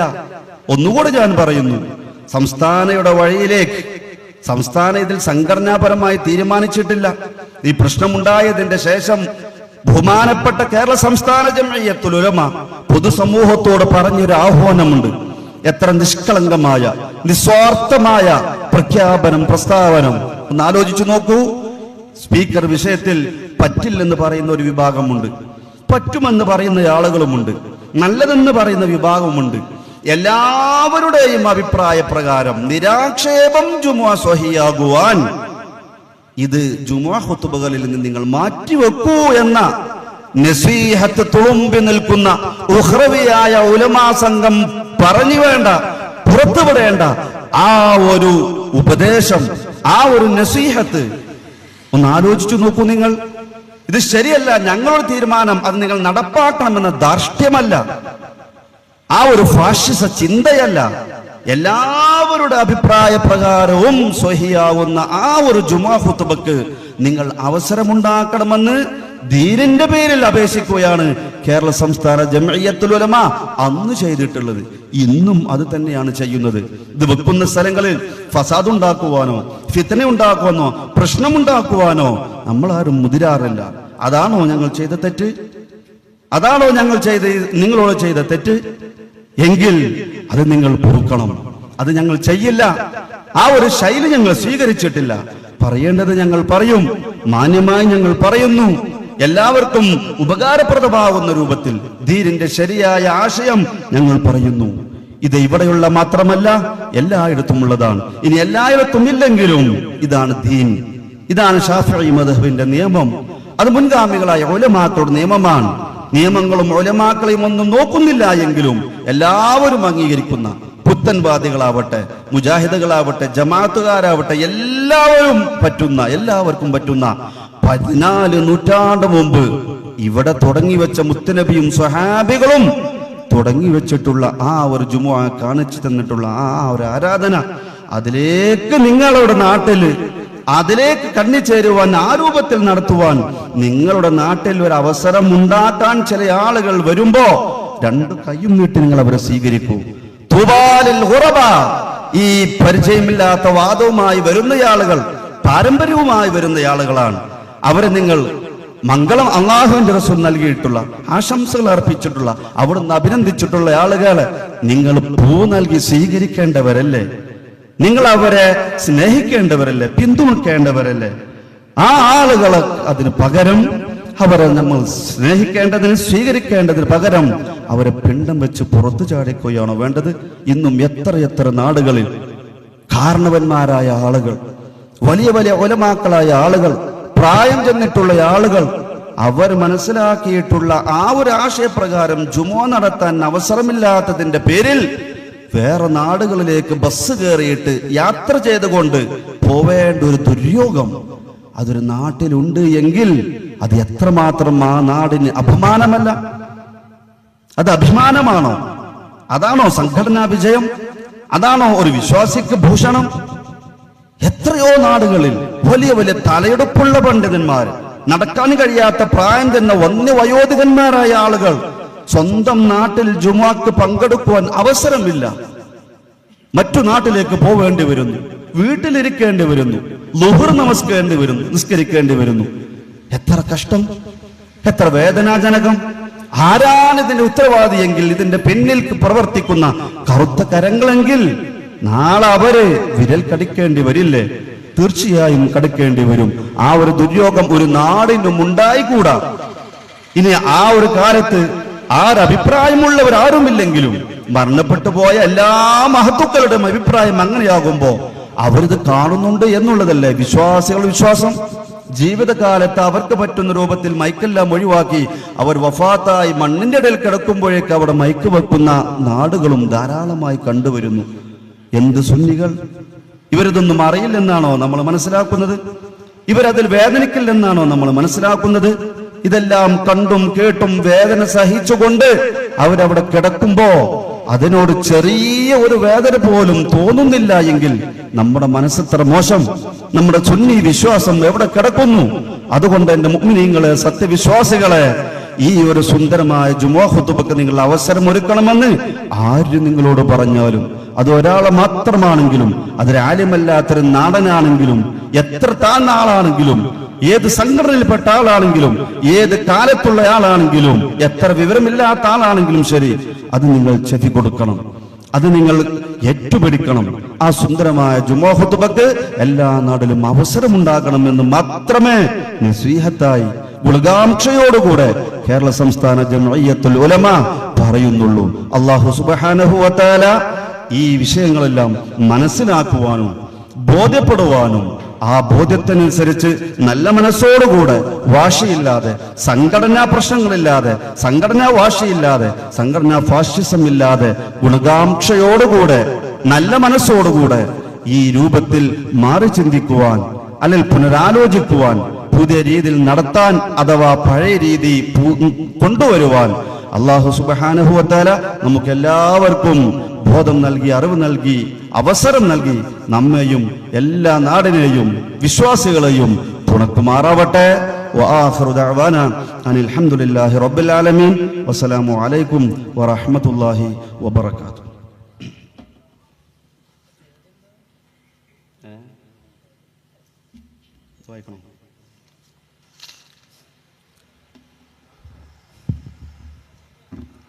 രണ്ട് മൂന്ന് ചോദ്യങ്ങൾ ഇവിടെ എത്തിയിട്ടുണ്ട്. ഒന്നിപ്പോൾ നമ്മൾ സംസാരിച്ച ഈ മൈക്കിനെ സംബന്ധിച്ച് തന്നെയാണ്. അതിന് മറുപടി പറയേണ്ട ആവശ്യം ഇനി ഇല്ല എന്നാ തോന്നുന്നത്. ചോദ്യം എന്തായാലും ഒന്ന് വായിക്കാം, കേൾക്കുന്നവർക്കറിയാം മറുപടി ഇനി പറയേണ്ടതുണ്ടോ എന്ന്. ഖുത്ബ 40 ആളെ ഖതീബിൻ്റെ തനത് ശബ്ദത്തിൽ കേൾപ്പിക്കണം, നിങ്ങളുടെ വാദം ബ്രാക്കറ്റിൽ, എന്നല്ലാതെ മറ്റു ഇബാദത്തുകളിൽ മൈക്ക് ഉപയോഗിക്കുന്നതിന് തെറ്റുണ്ടോ? ഏതെല്ലാം ഇബാദത്തുകളിലാണോ അതിൻ്റെ ഷർത്തുകൾക്കോ ഫർളുകൾക്കോ തടസ്സം വരുന്നതെങ്കിൽ ആ ഇബാദത്തുകളിൽ ഒന്നും വേണ്ട എന്നാണ് നമ്മൾ പറയുന്നത്. അതാണ് നമ്മൾ, ഏത് പുതിയതും നിങ്ങൾ കൊണ്ടുവന്നോളൂ, എവിടെയും കൊണ്ടുവന്നോളൂ. ഏതെങ്കിലും ഒരു ഇബാദത്തിൽ, ആരാധനയിൽ അതിൻ്റെ അന്തസത്തക്ക് തടസ്സമാകുന്ന എന്തെല്ലാം പ്രശ്നങ്ങളുണ്ടോ, പുതിയതുണ്ടോ, അതൊന്നും വേണ്ട എന്ന് തന്നെ. വെറും ജുമാ ഖുത്ബ മാത്രമല്ല, ഏത് കാര്യമായാലും നമ്മൾ നോക്കുന്നത് ഒറ്റ കാര്യം മാത്രമാണ്, പുതിയതാണോ അല്ലേ എന്നല്ല. നേരത്തെ നമ്മളോട് പറഞ്ഞല്ലോ, കുല്ലു ബിദ്അത്തിൻ ദലാല എന്ന് പറയുന്നത് പോലും വിശദീകരിക്കുന്ന ആളുകളാണ് നമ്മൾ. പുതിയത് നമ്മുടെ ആചാരങ്ങളിൽ, പുണ്യം കിട്ടുന്ന ആചാരങ്ങളിൽ പോലും പുതിയ രൂപങ്ങൾ കൊണ്ടുവരാം, എന്തും കൊണ്ടുവരാം എന്ന് പറയുമ്പോഴും ഇബാദത്തിന്റെ ഷർത്തുകൾക്കോ ഫർളുകൾക്കോ പ്രശ്നം സംഭവിക്കുന്നു എങ്കിൽ അത് നിങ്ങൾ മാറ്റിവെക്കണം. അതേതൊക്കെയുണ്ട് വിശദീകരിക്കുവാൻ സമയമില്ല.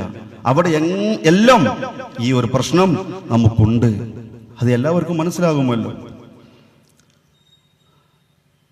അതിൽ ഒരു ഉപചോദ്യം കൂടി, ഖതീബിന്റെ ശബ്ദം വേർതിരിച്ച് തന്നെ നാം കേൾക്കുന്നുണ്ടല്ലോ, അതിലെവിടെയാണ് കുഴപ്പം? അതിലൂടെ കേൾക്കുന്നത് ഞാൻ ഈ സംസാരിക്കുമ്പോൾ അത് എൻ്റെ ശബ്ദം തന്നെയാണ് എന്ന് വേർതിരിച്ച് മനസ്സിലാകുന്നുണ്ടല്ലോ എന്നായിരിക്കും ഉദ്ദേശിച്ചത്. അല്ലെങ്കിൽ ഇത് വേറെയും അത് വേറെയും കേൾക്കുന്നുണ്ട്, വേർതിരിച്ച് കേൾക്കുന്നുണ്ട് എന്നാണോ? അതൊരിക്കലാവൂല. അപ്പൊ നിങ്ങൾ ആരും എൻ്റെ ഈ ശബ്ദം കേൾക്കുന്നുണ്ടാവില്ല, അത് മാത്രമേ കേൾക്കുന്നുണ്ടാവുള്ളൂ, രണ്ടും വേർതിരിച്ച് കേൾക്കൂല. പിന്നെ ഉദ്ദേശം ഇത് എൻ്റെ ശബ്ദം തന്നെയാണ് എന്ന് വേർതിരിച്ചറിയാവുന്ന രൂപത്തിലല്ലേ അത്, അപ്പൊ നമ്മൾ തന്നെയല്ലേ എന്ന്. അതിന് മറുപടി പറയേണ്ടതില്ലല്ലോ. നേരത്തെ നമ്മൾ പറഞ്ഞല്ലോ, വേർതിരിച്ചറിയുന്ന ഫോട്ടോ, വേർതിരിച്ചറിയുന്ന വീഡിയോ, വേർതിരിച്ചറിയുന്ന വോയിസ് ക്ലോണിംഗ് അടക്കമുള്ള പുതിയ ശബ്ദങ്ങൾ യന്ത്രങ്ങളിൽ ഉണ്ടാവുന്നത് വേർതിരിച്ചറിയുന്നുണ്ട്, അവന്റെ സമാനമായ ശബ്ദമാണ് എന്നതുകൊണ്ട് പറ്റുമെങ്കിൽ റേഡിയോ പറ്റട്ടെ, ഫോണ് പറ്റട്ടെ, നേരത്തെ നമ്മൾ പറഞ്ഞിട്ടുള്ള എന്തെല്ലാം ആധുനിക സംവിധാനങ്ങളുണ്ടോ അതൊക്കെ പറ്റട്ടെ. അപ്പൊ അതല്ല, വേർതിരിച്ചറിയുന്നു എന്നതുകൊണ്ട് മാത്രം ഇത് അതാവൂല. യന്ത്രശബ്ദം എന്നും യന്ത്രശബ്ദം തന്നെ, അത് ഏത് യന്ത്രമായാലും, സ്പീക്കർ യന്ത്രമായാലും നേരത്തെ പറഞ്ഞ വിവിധ യന്ത്രങ്ങളായാലും അത് യന്ത്രശബ്ദം, ഇത് മനുഷ്യ ശബ്ദം. മനുഷ്യ ശബ്ദത്തോട് സമാനമാണ്, സാമ്യതയുണ്ട് എന്നതുകൊണ്ട് മനുഷ്യ ശബ്ദം യന്ത്രശബ്ദമാവുമെന്ന് പറയുന്നത് ഒരല്പം വെളിവുള്ള ആളുകളാണെങ്കിൽ ഇനി അത് പറയുകയില്ല എന്ന് നമുക്ക് വിശ്വസിക്കാം. പിന്നെ ശബ്ദതരംഗം വൈദ്യുതി തരംഗമായി മാറ്റി വീണ്ടും ശബ്ദതരംഗമായി മാറ്റുമ്പോൾ ശബ്ദത്തിന്റെ ഉടമയെ വ്യക്തമായി മനസ്സിലാകുന്നുണ്ടല്ലോ, അത് പാടില്ല എന്ന് ഏത് കിതാബില? അതിന് പറയേണ്ട ആവശ്യമുണ്ടോ? ഇത് തന്നെയാണ് ഈ സാധുക്കൾ. ഇവരാണ് ലോകം തിരിയുന്ന ആളുകൾ എന്നാ പറയുന്നത്. യന്ത്രശബ്ദം യന്ത്രശബ്ദമാണ്, മനുഷ്യശബ്ദമല്ല എന്ന് നാം പറയുമ്പോൾ നമ്മൾ ലോകം തിരിയാത്തവരും ശാസ്ത്രം തിരിയാത്തവരും. യന്ത്രശബ്ദം മനുഷ്യശബ്ദം തന്നെയാണ്, കാരണം തിരിച്ചറിയുണ്ടല്ലോ, സമാനതയുണ്ടല്ലോ, അതുകൊണ്ട് ഇത് അതന്നെയാണ് എന്ന് പറയുന്ന ആളുകൾ ലോകം തിരിയുന്നവർ. ഇങ്ങനെ ചില പുകമറകൾ സൃഷ്ടിച്ച് അതിലൂടെ അങ്ങനെ പോകുന്ന ആളുകളാണ് ഇതിന്റെ പിന്നിലുള്ളത്. പണ്ടെന്നോ ആരോ പറഞ്ഞിട്ടുള്ള, കഥയറിയാതെ പറഞ്ഞിട്ടുള്ള ചില വാദങ്ങളും ചില ന്യായങ്ങളും ചില നൊണ്ടി ന്യായങ്ങളും മാത്രമാണ് ഇതിനുള്ളത്. ഇതൊക്കെ നമുക്ക് ബോധ്യപ്പെടുന്ന ഒരു കാലം വരും, നേരത്തെ നമ്മൾ പറഞ്ഞിട്ടുള്ള പുതിയ പുതിയ യന്ത്രങ്ങൾ വരട്ടെ. പിന്നെ കറൻസികൾക്ക് അഥവാ ഇന്ത്യൻ രൂപ, അമേരിക്കൻ ഡോളർ പോലോത്തതിന് സക്കാത്തില്ല എന്ന് നിങ്ങൾക്ക് വാദമുണ്ടോ? നിസാബിന്റെ തുല്യം ഒരാളുടെ കയ്യിൽ ഒരു വർഷം പൂർണ്ണമായി കൈവശമുണ്ടെങ്കിലും വിശദീകരിക്കാൻ സമയം വേണം. എന്നാലും പറയുന്നു, ചോദ്യത്തിന് മറുപടി പറഞ്ഞിട്ടില്ലെങ്കിൽ പിന്നെ അതായിരിക്കും പ്രചരണം, ചോദിച്ചിട്ട് മറുപടി നൽകിയില്ല എന്ന്.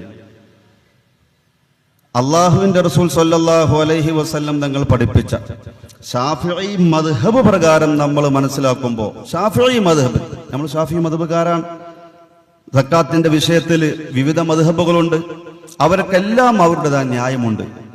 നമ്മുടെ മദ്ഹബിൽ എന്തിനാണോ സക്കാത്തുണ്ട് എന്ന് പറഞ്ഞിട്ടുള്ളത് എങ്കിൽ അതിന് സക്കാത്തുണ്ട് എന്ന് നമ്മൾ പറയുന്നു. കറൻസി എന്ന് പറയുന്ന നോട്ട് സക്കാത്ത് നിർബന്ധമാകുന്ന വസ്തുവാണോ അല്ലേ എന്ന് പണ്ടക്കും പണ്ടേ ചർച്ച നടക്കുന്നതാണ്. പക്ഷെ ആ ചർച്ചക്ക് ഒരു അർത്ഥമുണ്ടായിരുന്നു. ഇന്ന് കാണുന്ന ഈ കറൻസി എന്ന് പറയുന്ന ഈ സാധനം അത് നഖദാണ്, സ്വർണ്ണവെള്ളിന്റെ സ്ഥാനത്താണ്, അതിന്റെ എല്ലാ നിയമങ്ങളും അതിന് വരുമെന്ന് ഒരാളും പറഞ്ഞിട്ടില്ല. തീർത്തും അബദ്ധമായ വാദം. പക്ഷെ അപ്പോഴേക്ക് ഉപചോദ്യങ്ങളും മറുചോദ്യങ്ങളും കണ്ണുരട്ടലുകളുമാണ്.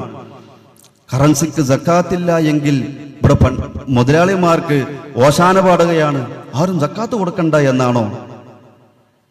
സക്കാത്ത് എന്ന് പറയുന്നത് നിശ്ചിതമായ സ്വത്തുക്കൾക്ക് നിശ്ചിതമായ ആളുകൾ നൽകുന്ന ഒരു ചെറിയ ഇബാദത്താണ്. ചെറുതെന്ന് പറഞ്ഞാൽ നിസ്സാരമാക്കല്ല, എല്ലാ സ്വത്തുക്കൾക്കും ഉള്ളതാണ് എന്നല്ല, ചില സ്വത്തുക്കൾക്ക് മാത്രം. ആ സ്വത്തുക്കൾ ആരുടെ കയ്യിലാണോ ഉള്ളതെങ്കിൽ അവർ കൊടുക്കണം. അവിടെ പാവപ്പെട്ടവരെന്നോ മുതലാളിയെന്നോ വ്യത്യാസമില്ല, ഇതെല്ലാവർക്കും അറിയും. പക്ഷെ ഇതൊന്നും മനസ്സിലാക്കാത്ത സാധാരണക്കാരെ വസ്വാസാക്കാൻ വേണ്ടി ഓരോന്ന് ചോദിക്കാണ്. അരി, നെല്ല് ഇത് സക്കാത്ത് നിർബന്ധമാകുന്നതാണ്, അതിന് പ്രത്യേകമായ ഒരു അളവുണ്ട്. അത് ആരുടെ കയ്യിലാണോ ഉള്ളത് എങ്കിൽ അവർ സക്കാത്ത് കൊടുക്കണം. ഒരു പക്ഷേ പാവപ്പെട്ട ഒരു കർഷകനായിരിക്കും അത്, എന്നാലും സക്കാത്ത് കൊടുക്കണം. ഇവിടെ ലോറി, സ്ഥലങ്ങള്, വാഹനങ്ങള്, മറ്റുള്ള ബംഗ്ലാവുകള്, എന്തെല്ലാം സംഗതികളുണ്ടോ, അത്തരം മുതലുകളുടെ എല്ലാം മുതലാളിമാരായി നടക്കുന്ന ആളുകൾ, അവർക്ക് അതിനൊക്കെ സക്കാത്ത് വേണമെന്ന്, കറൻസിക്ക് സക്കാത്ത് ഉണ്ട് എന്ന് പറയുന്ന ആളുകൾ പറയുന്നുണ്ടോ? കറൻസി ഒരു മുതലല്ലേ, ഒരു സമ്പത്തല്ലേ, അതിന് സക്കാത്ത് വേണമെന്ന് പറയുന്ന ആളുകൾ ഇവിടെയുള്ള ഭൂ ഉടമകൾക്ക്, ഇവിടെയുള്ള വലിയ വലിയ കോട്ടേഴ്സുകൾക്കും ബംഗ്ലാവുകൾക്കും സക്കാത്ത് ഉണ്ടെന്ന് എന്തുകൊണ്ട് പറയുന്നില്ല? അതാരും പറയുന്നില്ലല്ലോ. വലിയ വലിയ വരുമാനം കിട്ടുന്ന സംഗതികളല്ലേ അത്. കച്ചവട സക്കാത്തല്ല, ആ വസ്തുവിന് മുതലിന്റെ സക്കാത്തില്ല. അഥവാ മുതലിന്റെ സക്കാത്ത് നിശ്ചിതമായ മുതലുകൾക്കുള്ളതാണ്. അവ പാവപ്പെട്ടവന്റെ കയ്യിലാണെങ്കിലും മുതലാളിയുടെ കയ്യിലാണെങ്കിലും അത് കൊടുക്കണം. അതാ 2.5% കൊണ്ട് കഴിയണ കേസേ ഉള്ളൂ. എന്നാൽ മുതലാളിമാരുടെ ബാധ്യത അതല്ല. അതാ നമ്മുടെ ഉലമാക്കൾ പറയുന്നത്. അഭിവന്ദരായ ഹുജ്ജത്തുൽ ഉലമ മൗലാന അവർകൾ മുതലാളി ബാധ്യത എന്ന പേരിൽ ഒരു പുസ്തകം തന്നെ രചിച്ചിട്ടുണ്ട്. ആ പേരിൽ തന്നെ സക്കാത്ത് മുതലാളിമാരുടെ ബാധ്യതയല്ല, മുതലിന്റെ ബാധ്യതയാണ്. മുതലാളിമാരുടെ ബാധ്യത 2.5% നിൽക്കുകയില്ല എന്ന് കാരണസഹിതം അഭിനന്ദനായ മൗലാന സമർത്ഥിച്ചിട്ടുണ്ട്. വിശദമായിട്ട് മനസ്സിലാക്കേണ്ട ആളുകൾക്ക് അത് വായിക്കാം. നേരത്തെ നമ്മൾ പറഞ്ഞിട്ടുള്ള സ്പീക്കറുമായി ബന്ധപ്പെട്ട വിഷയത്തിലും അതിന്റെ ശാസ്ത്രീയമായ വിശദീകരണങ്ങളും മതപരമായ വിശദീകരണങ്ങളും പാടില്ലെന്ന് പറഞ്ഞിട്ടുള്ള ഉലമാക്കളും അതിനെതിരെ മറുവശം ഉന്നയിക്കുന്ന ആരോപണങ്ങളും അതിനുള്ള മറുപടികളുമെല്ലാം കൃത്യമായി അവിടുത്തെ ജുമുഅ ഖുത്ബ എന്ന് പറയുന്ന മലയാള പുസ്തകത്തിൽ നമുക്ക് വായിക്കുവാൻ സാധിക്കും. വിശദമായുള്ളവർ അത് വായിക്കുക. അതുപോലെ തന്നെ മറ്റൊന്ന്, ബാങ്ക് നിക്ഷേപകന് നിക്ഷേപത്തിന്റെ പേരിൽ നൽകുന്ന അധിക തുക സ്വീകരിക്കാമോ? നിങ്ങളുടെ നയമെന്താണ്?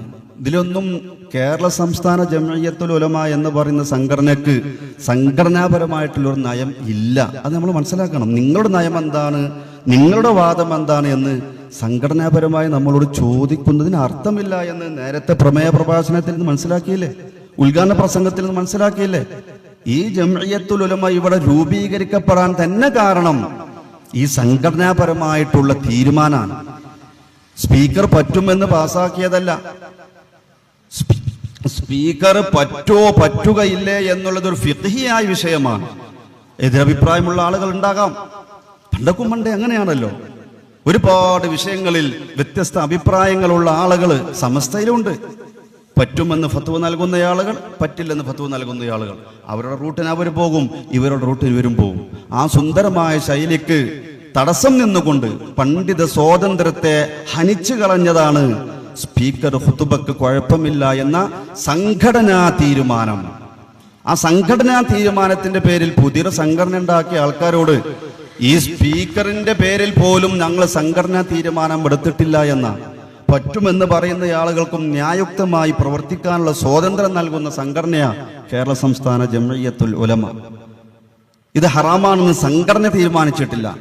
ശാഫിഈ മദ്ഹബ് പ്രകാരം അത് പറ്റില്ല എന്നാണ് ഞങ്ങൾ പറയുന്നത്. മറ്റുള്ള മദ്ഹബുകളിലേക്കോ മറ്റുള്ള ആളുടെ അഭിപ്രായങ്ങളോ അതുപോലും പറയുന്നില്ല. അത് ഉണ്ടെങ്കിൽ ന്യായുക്തമാണെങ്കിൽ അത് വകവെച്ചു കൊടുക്കണമെന്ന് പറയുന്ന ആളുകളാണ്. പിന്നെ നമ്മോട് നിങ്ങളുടെ ന്യായം വാദം എന്താണ്, നിങ്ങളുടെ നിലപാട് എന്താണ് എന്ന് സംഘടനാപരമായി ചോദിക്കുന്നതിന് അർത്ഥമില്ല. അല്ല പിന്നെ എൻ്റെ നിലപാടെന്ന് പറയണം. അത് നിങ്ങളാരും ചോദിക്കൂലല്ലോ ഒരു വ്യക്തിയുടെ നിലപാടിന്. ശാഫിഈ മദ്ഹബിന്റെ നിലപാടാണെങ്കിൽ ഫതുഹുൽ മുഈൻ അടക്കമുള്ള ഗ്രന്ഥങ്ങളിൽ എന്താണോ നമ്മൾ പറയുന്നത് എങ്കിൽ അത് തന്നെയാണ് ഞങ്ങൾ പറയുന്നത്. എതിരഭിപ്രായമുള്ള ആളുകൾ ഉണ്ടാവാം, ഇല്ലാതിരിക്കാം. നമ്മൾ പലിശ എന്ന് പറയുന്നത് ഒരു വസ്തു മറ്റൊരാൾക്ക് കടം കൊടുക്കുമ്പോൾ കൂടുതൽ നൽകണമെന്ന് ആ ഇടപാടിനകത്ത് ഒരു ഉപാധി വച്ചാൽ അത് പലിശയാണ്. എല്ലാ കിതാബിലും ഉള്ളതാണ്. കൂടുതൽ നൽകണമെന്ന് വേണം എന്നില്ല, എന്തെങ്കിലും ഒരു ഉപകാരം എനിക്ക് നൽകണം എന്ന് ഡിമാൻഡ് വെച്ചാൽ അത് ആ സമയത്ത് വെക്കണം. ഇത് ഞാൻ നിനക്ക് കടം തരുന്നു, പകരം എനിക്ക് ഇന്നാലിന്ന ഉപകാരം ചെയ്യണം, അല്ലെങ്കിൽ തിരിച്ചു തരുമ്പോൾ കൂടുതൽ നൽകണമെന്ന് ഡിമാൻഡ് വെച്ചാൽ ഇതാണ് കടപ്പലിശ. അങ്ങനെ വെക്കാതെ അവൻ കൂടുതൽ നൽകിയാലോ അത് വാങ്ങാമെന്ന് മാത്രമല്ല അങ്ങനെ നൽകൽ അവനക്ക് സുന്നത്താണ്. അതല്ലേ നമ്മുടെ നിയമം. ഇനി മുൻകൂട്ടി പറഞ്ഞു വെച്ചാലോ, മുൻകൂട്ടി ആ ഇടപാടിന്റെ സമയത്തല്ല മുൻകൂട്ടി അങ്ങനെ തീരുമാനം ഉണ്ടാക്കി ബാങ്ക് ചെയ്യുന്നത് പോലെ അവിടെ നിയമമുണ്ടാക്കി അതവിടെ എഴുതി വെച്ചിട്ടുണ്ട്, എല്ലാം റെഡിയാണ്, ആ രൂപത്തിലാണ് എങ്കിലോ നമ്മുടെ മദ്ഹബിന്റെ നിയമപ്രകാരം ഫതുഹുൽ മുഈനിൽ പോലും പറയുന്നു അത് കറാഹത്താണ്, നല്ലതല്ല, മുഹറമായ റിബയാണ് എന്ന് അതിനെ സംബന്ധിച്ച് പറയാൻ പറ്റുകയില്ല എന്ന് ഫതുഹുൽ മുഈനിൽ പറഞ്ഞിട്ടുണ്ട്. ബാങ്കിൽ പോവട്ടെ, ബാങ്കിൽ പോകുമ്പോൾ അങ്ങനെ ഇടപാട് നടത്തുന്ന ആളുകളാ പറയേണ്ടത്. ആ സമയത്ത് ഡിമാൻഡ് വെക്കുന്നുണ്ടോ എങ്കിൽ അത് പലിശയാണ്. ഡിമാൻഡ് വെക്കുന്നില്ലേ അത് പലിശയല്ല. വ്യത്യസ്ത ബാങ്കുകൾ ഉണ്ടാകാം, വ്യത്യസ്ത രീതികൾ ഉണ്ടാകാം, അതനുസരിച്ചാണ് അവർ ചെയ്യേണ്ടത്.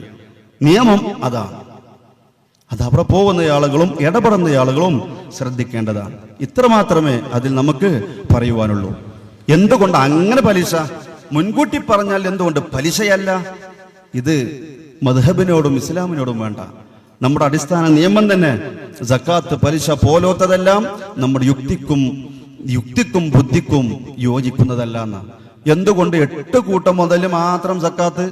അതിന്റെ വലിയ എത്ര മുതലുകളുണ്ട്, എന്താ അതിനും സക്കാത്തില്ലാത്തത് എന്ന് ചോദിച്ചാൽ ഇല്ല. എന്തിലാണോ സക്കാത്ത് ഉണ്ടെന്ന് പറഞ്ഞത് അതിൽ സക്കാത്ത്. അതിനപ്പുറം മുതലാളിമാർക്ക് ബാധ്യത ഉണ്ടെന്ന് പറഞ്ഞാൽ ആ ബാധ്യത അവർ നൽകുക. എവിടെയാണോ പലിശ ആ വിഷയത്തിൽ പലിശയുണ്ട്. അതിൽ ഒരിക്കലും നമുക്ക് യോജിക്കാൻ കഴിയാത്ത പലിശ പോലും ഉണ്ടാകാൻ സാധ്യതയുണ്ട്. പക്ഷെ അതൊന്നും ഇവർ പറയൂല. ഞാൻ അതിലേക്കൊന്നും പ്രവേശിക്കുന്നില്ല.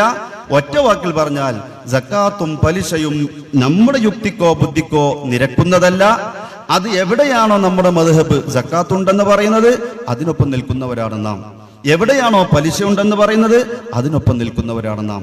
ബാങ്കിൽ അത് നടക്കുന്നുണ്ടോ ഇല്ലേ എന്ന് ഇടപാട് നടത്തുന്ന ആളുകളാണ് പറയേണ്ടത്. ഉണ്ടെങ്കിൽ പലിശയാണ്, ഇല്ലെങ്കിൽ പലിശയല്ല. ബാങ്കാണ്ട 2 വ്യക്തികൾ തമ്മിൽ നടക്കുമ്പോഴും ഇങ്ങനെ ഡിമാൻഡ് വെക്കുന്നുണ്ടോ പലിശയാണ്, അല്ലെങ്കിൽ അത് പലിശയല്ല.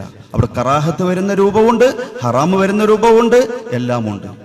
അത് എന്താണോ ഇടപാട് അതിനനുസരിച്ചുണ്ടാവും എന്നുള്ള മദ്ഹബിന്റെ വ്യക്തമായ നിയമം തന്നെയാണ് നമ്മളും പറയുന്നത്. ഇത്രയേ ഉള്ളൂ ചോദ്യം.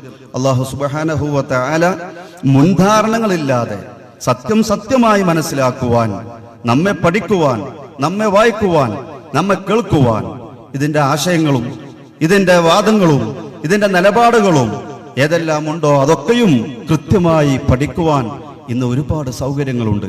അഭിവന്ദരായ കേരള സംസ്ഥാന ജംഇയ്യത്തുൽ ഉലമയുടെ അഭിവന്ദരായ വക്താവ്, അത് ഈ സംഘടനയുടെ മാത്രം പ്രത്യേകതയാണ്. കണ്ട ആളുകൾക്ക് മുഴുവനും കേറി ഇടപെടുന്ന ഒരു ശൈലി ഈ ജംഇയ്യത്തുൽ ഉലമ സ്വീകരിച്ചിട്ടില്ല. ഇഷ്ടം പോലെ ആളുകൾക്ക് പറയാം, അത് അവനല്ല പറയേണ്ടത്, ഞാനാണ് പറയേണ്ടത് എന്നുള്ള ഒരു തർക്കം, ആ ഒരു വിഷയമേ ഈ ജംഇയ്യത്തുൽ ഉലമക്കില്ല. അഭിനന്ദരായ ശംസുൽ ഉലമ കീഴനൂരുടെ അവസാനം നടന്ന മുശാവറയിൽ സംഘത്തിന്റെ ഒരു വക്താവ് വേണമെന്ന് പറഞ്ഞിട്ടുണ്ട്. ആ വക്താവാണ് ഇന്ന് കേരളം കണ്ട സർവരാലും അംഗീകരിക്കപ്പെടുന്ന കാലഘട്ടത്തിന്റെ അത്ഭുതം ഹുജ്ജത്തുൽ ഉലമ മൗലാന നജീബ് ഉസ്താദ് അവർകൾ, അവിടുത്തെ പുസ്തകങ്ങൾ, അവിടുത്തെ പ്രസംഗങ്ങൾ എല്ലാവർക്കെതിരെയും യുക്തിവാദികൾക്കെതിരെയും എങ്ങനെ താത്വികമായ യുക്തിവാദികളെ നേരിടണം, എന്താണ് ശരിയായ രീതി, ക്രിസ്ത്യാനിസത്തെ എങ്ങനെ നേരിടണം, മറ്റുള്ള ആളുകളെ എങ്ങനെ നേരിടണം, വിദഗ്ധക്കാരുമായി എങ്ങനെ സംവദിക്കണം, അതിന്റെ റൂട്ട് എന്ത്, ഫിഖ്ഹിയായ വിഷയങ്ങൾ എങ്ങനെ കൈകാര്യം ചെയ്യണം, മസലകൾ എങ്ങനെ പറയണമെന്ന് ഒരു ചിത്രം, നേർരേഖ, സുന്ദരമായൊരു വഴി ഈ കേരളത്തിന് പഠിപ്പിച്ചു കൊടുത്ത അഭിമന്യരായ മൗലാനയെ നിങ്ങൾ കേൾക്കണം, വായിക്കണം, തെറ്റിദ്ധാരണകൾ അകറ്റണം, കൂടുതൽ പഠിക്കണമെന്ന് മാത്രം ഈ നാട്ടുകാരോട് വളരെ വിനീതമായി അപേക്ഷിച്ചുകൊണ്ട് അവസാനിപ്പിക്കുന്നു.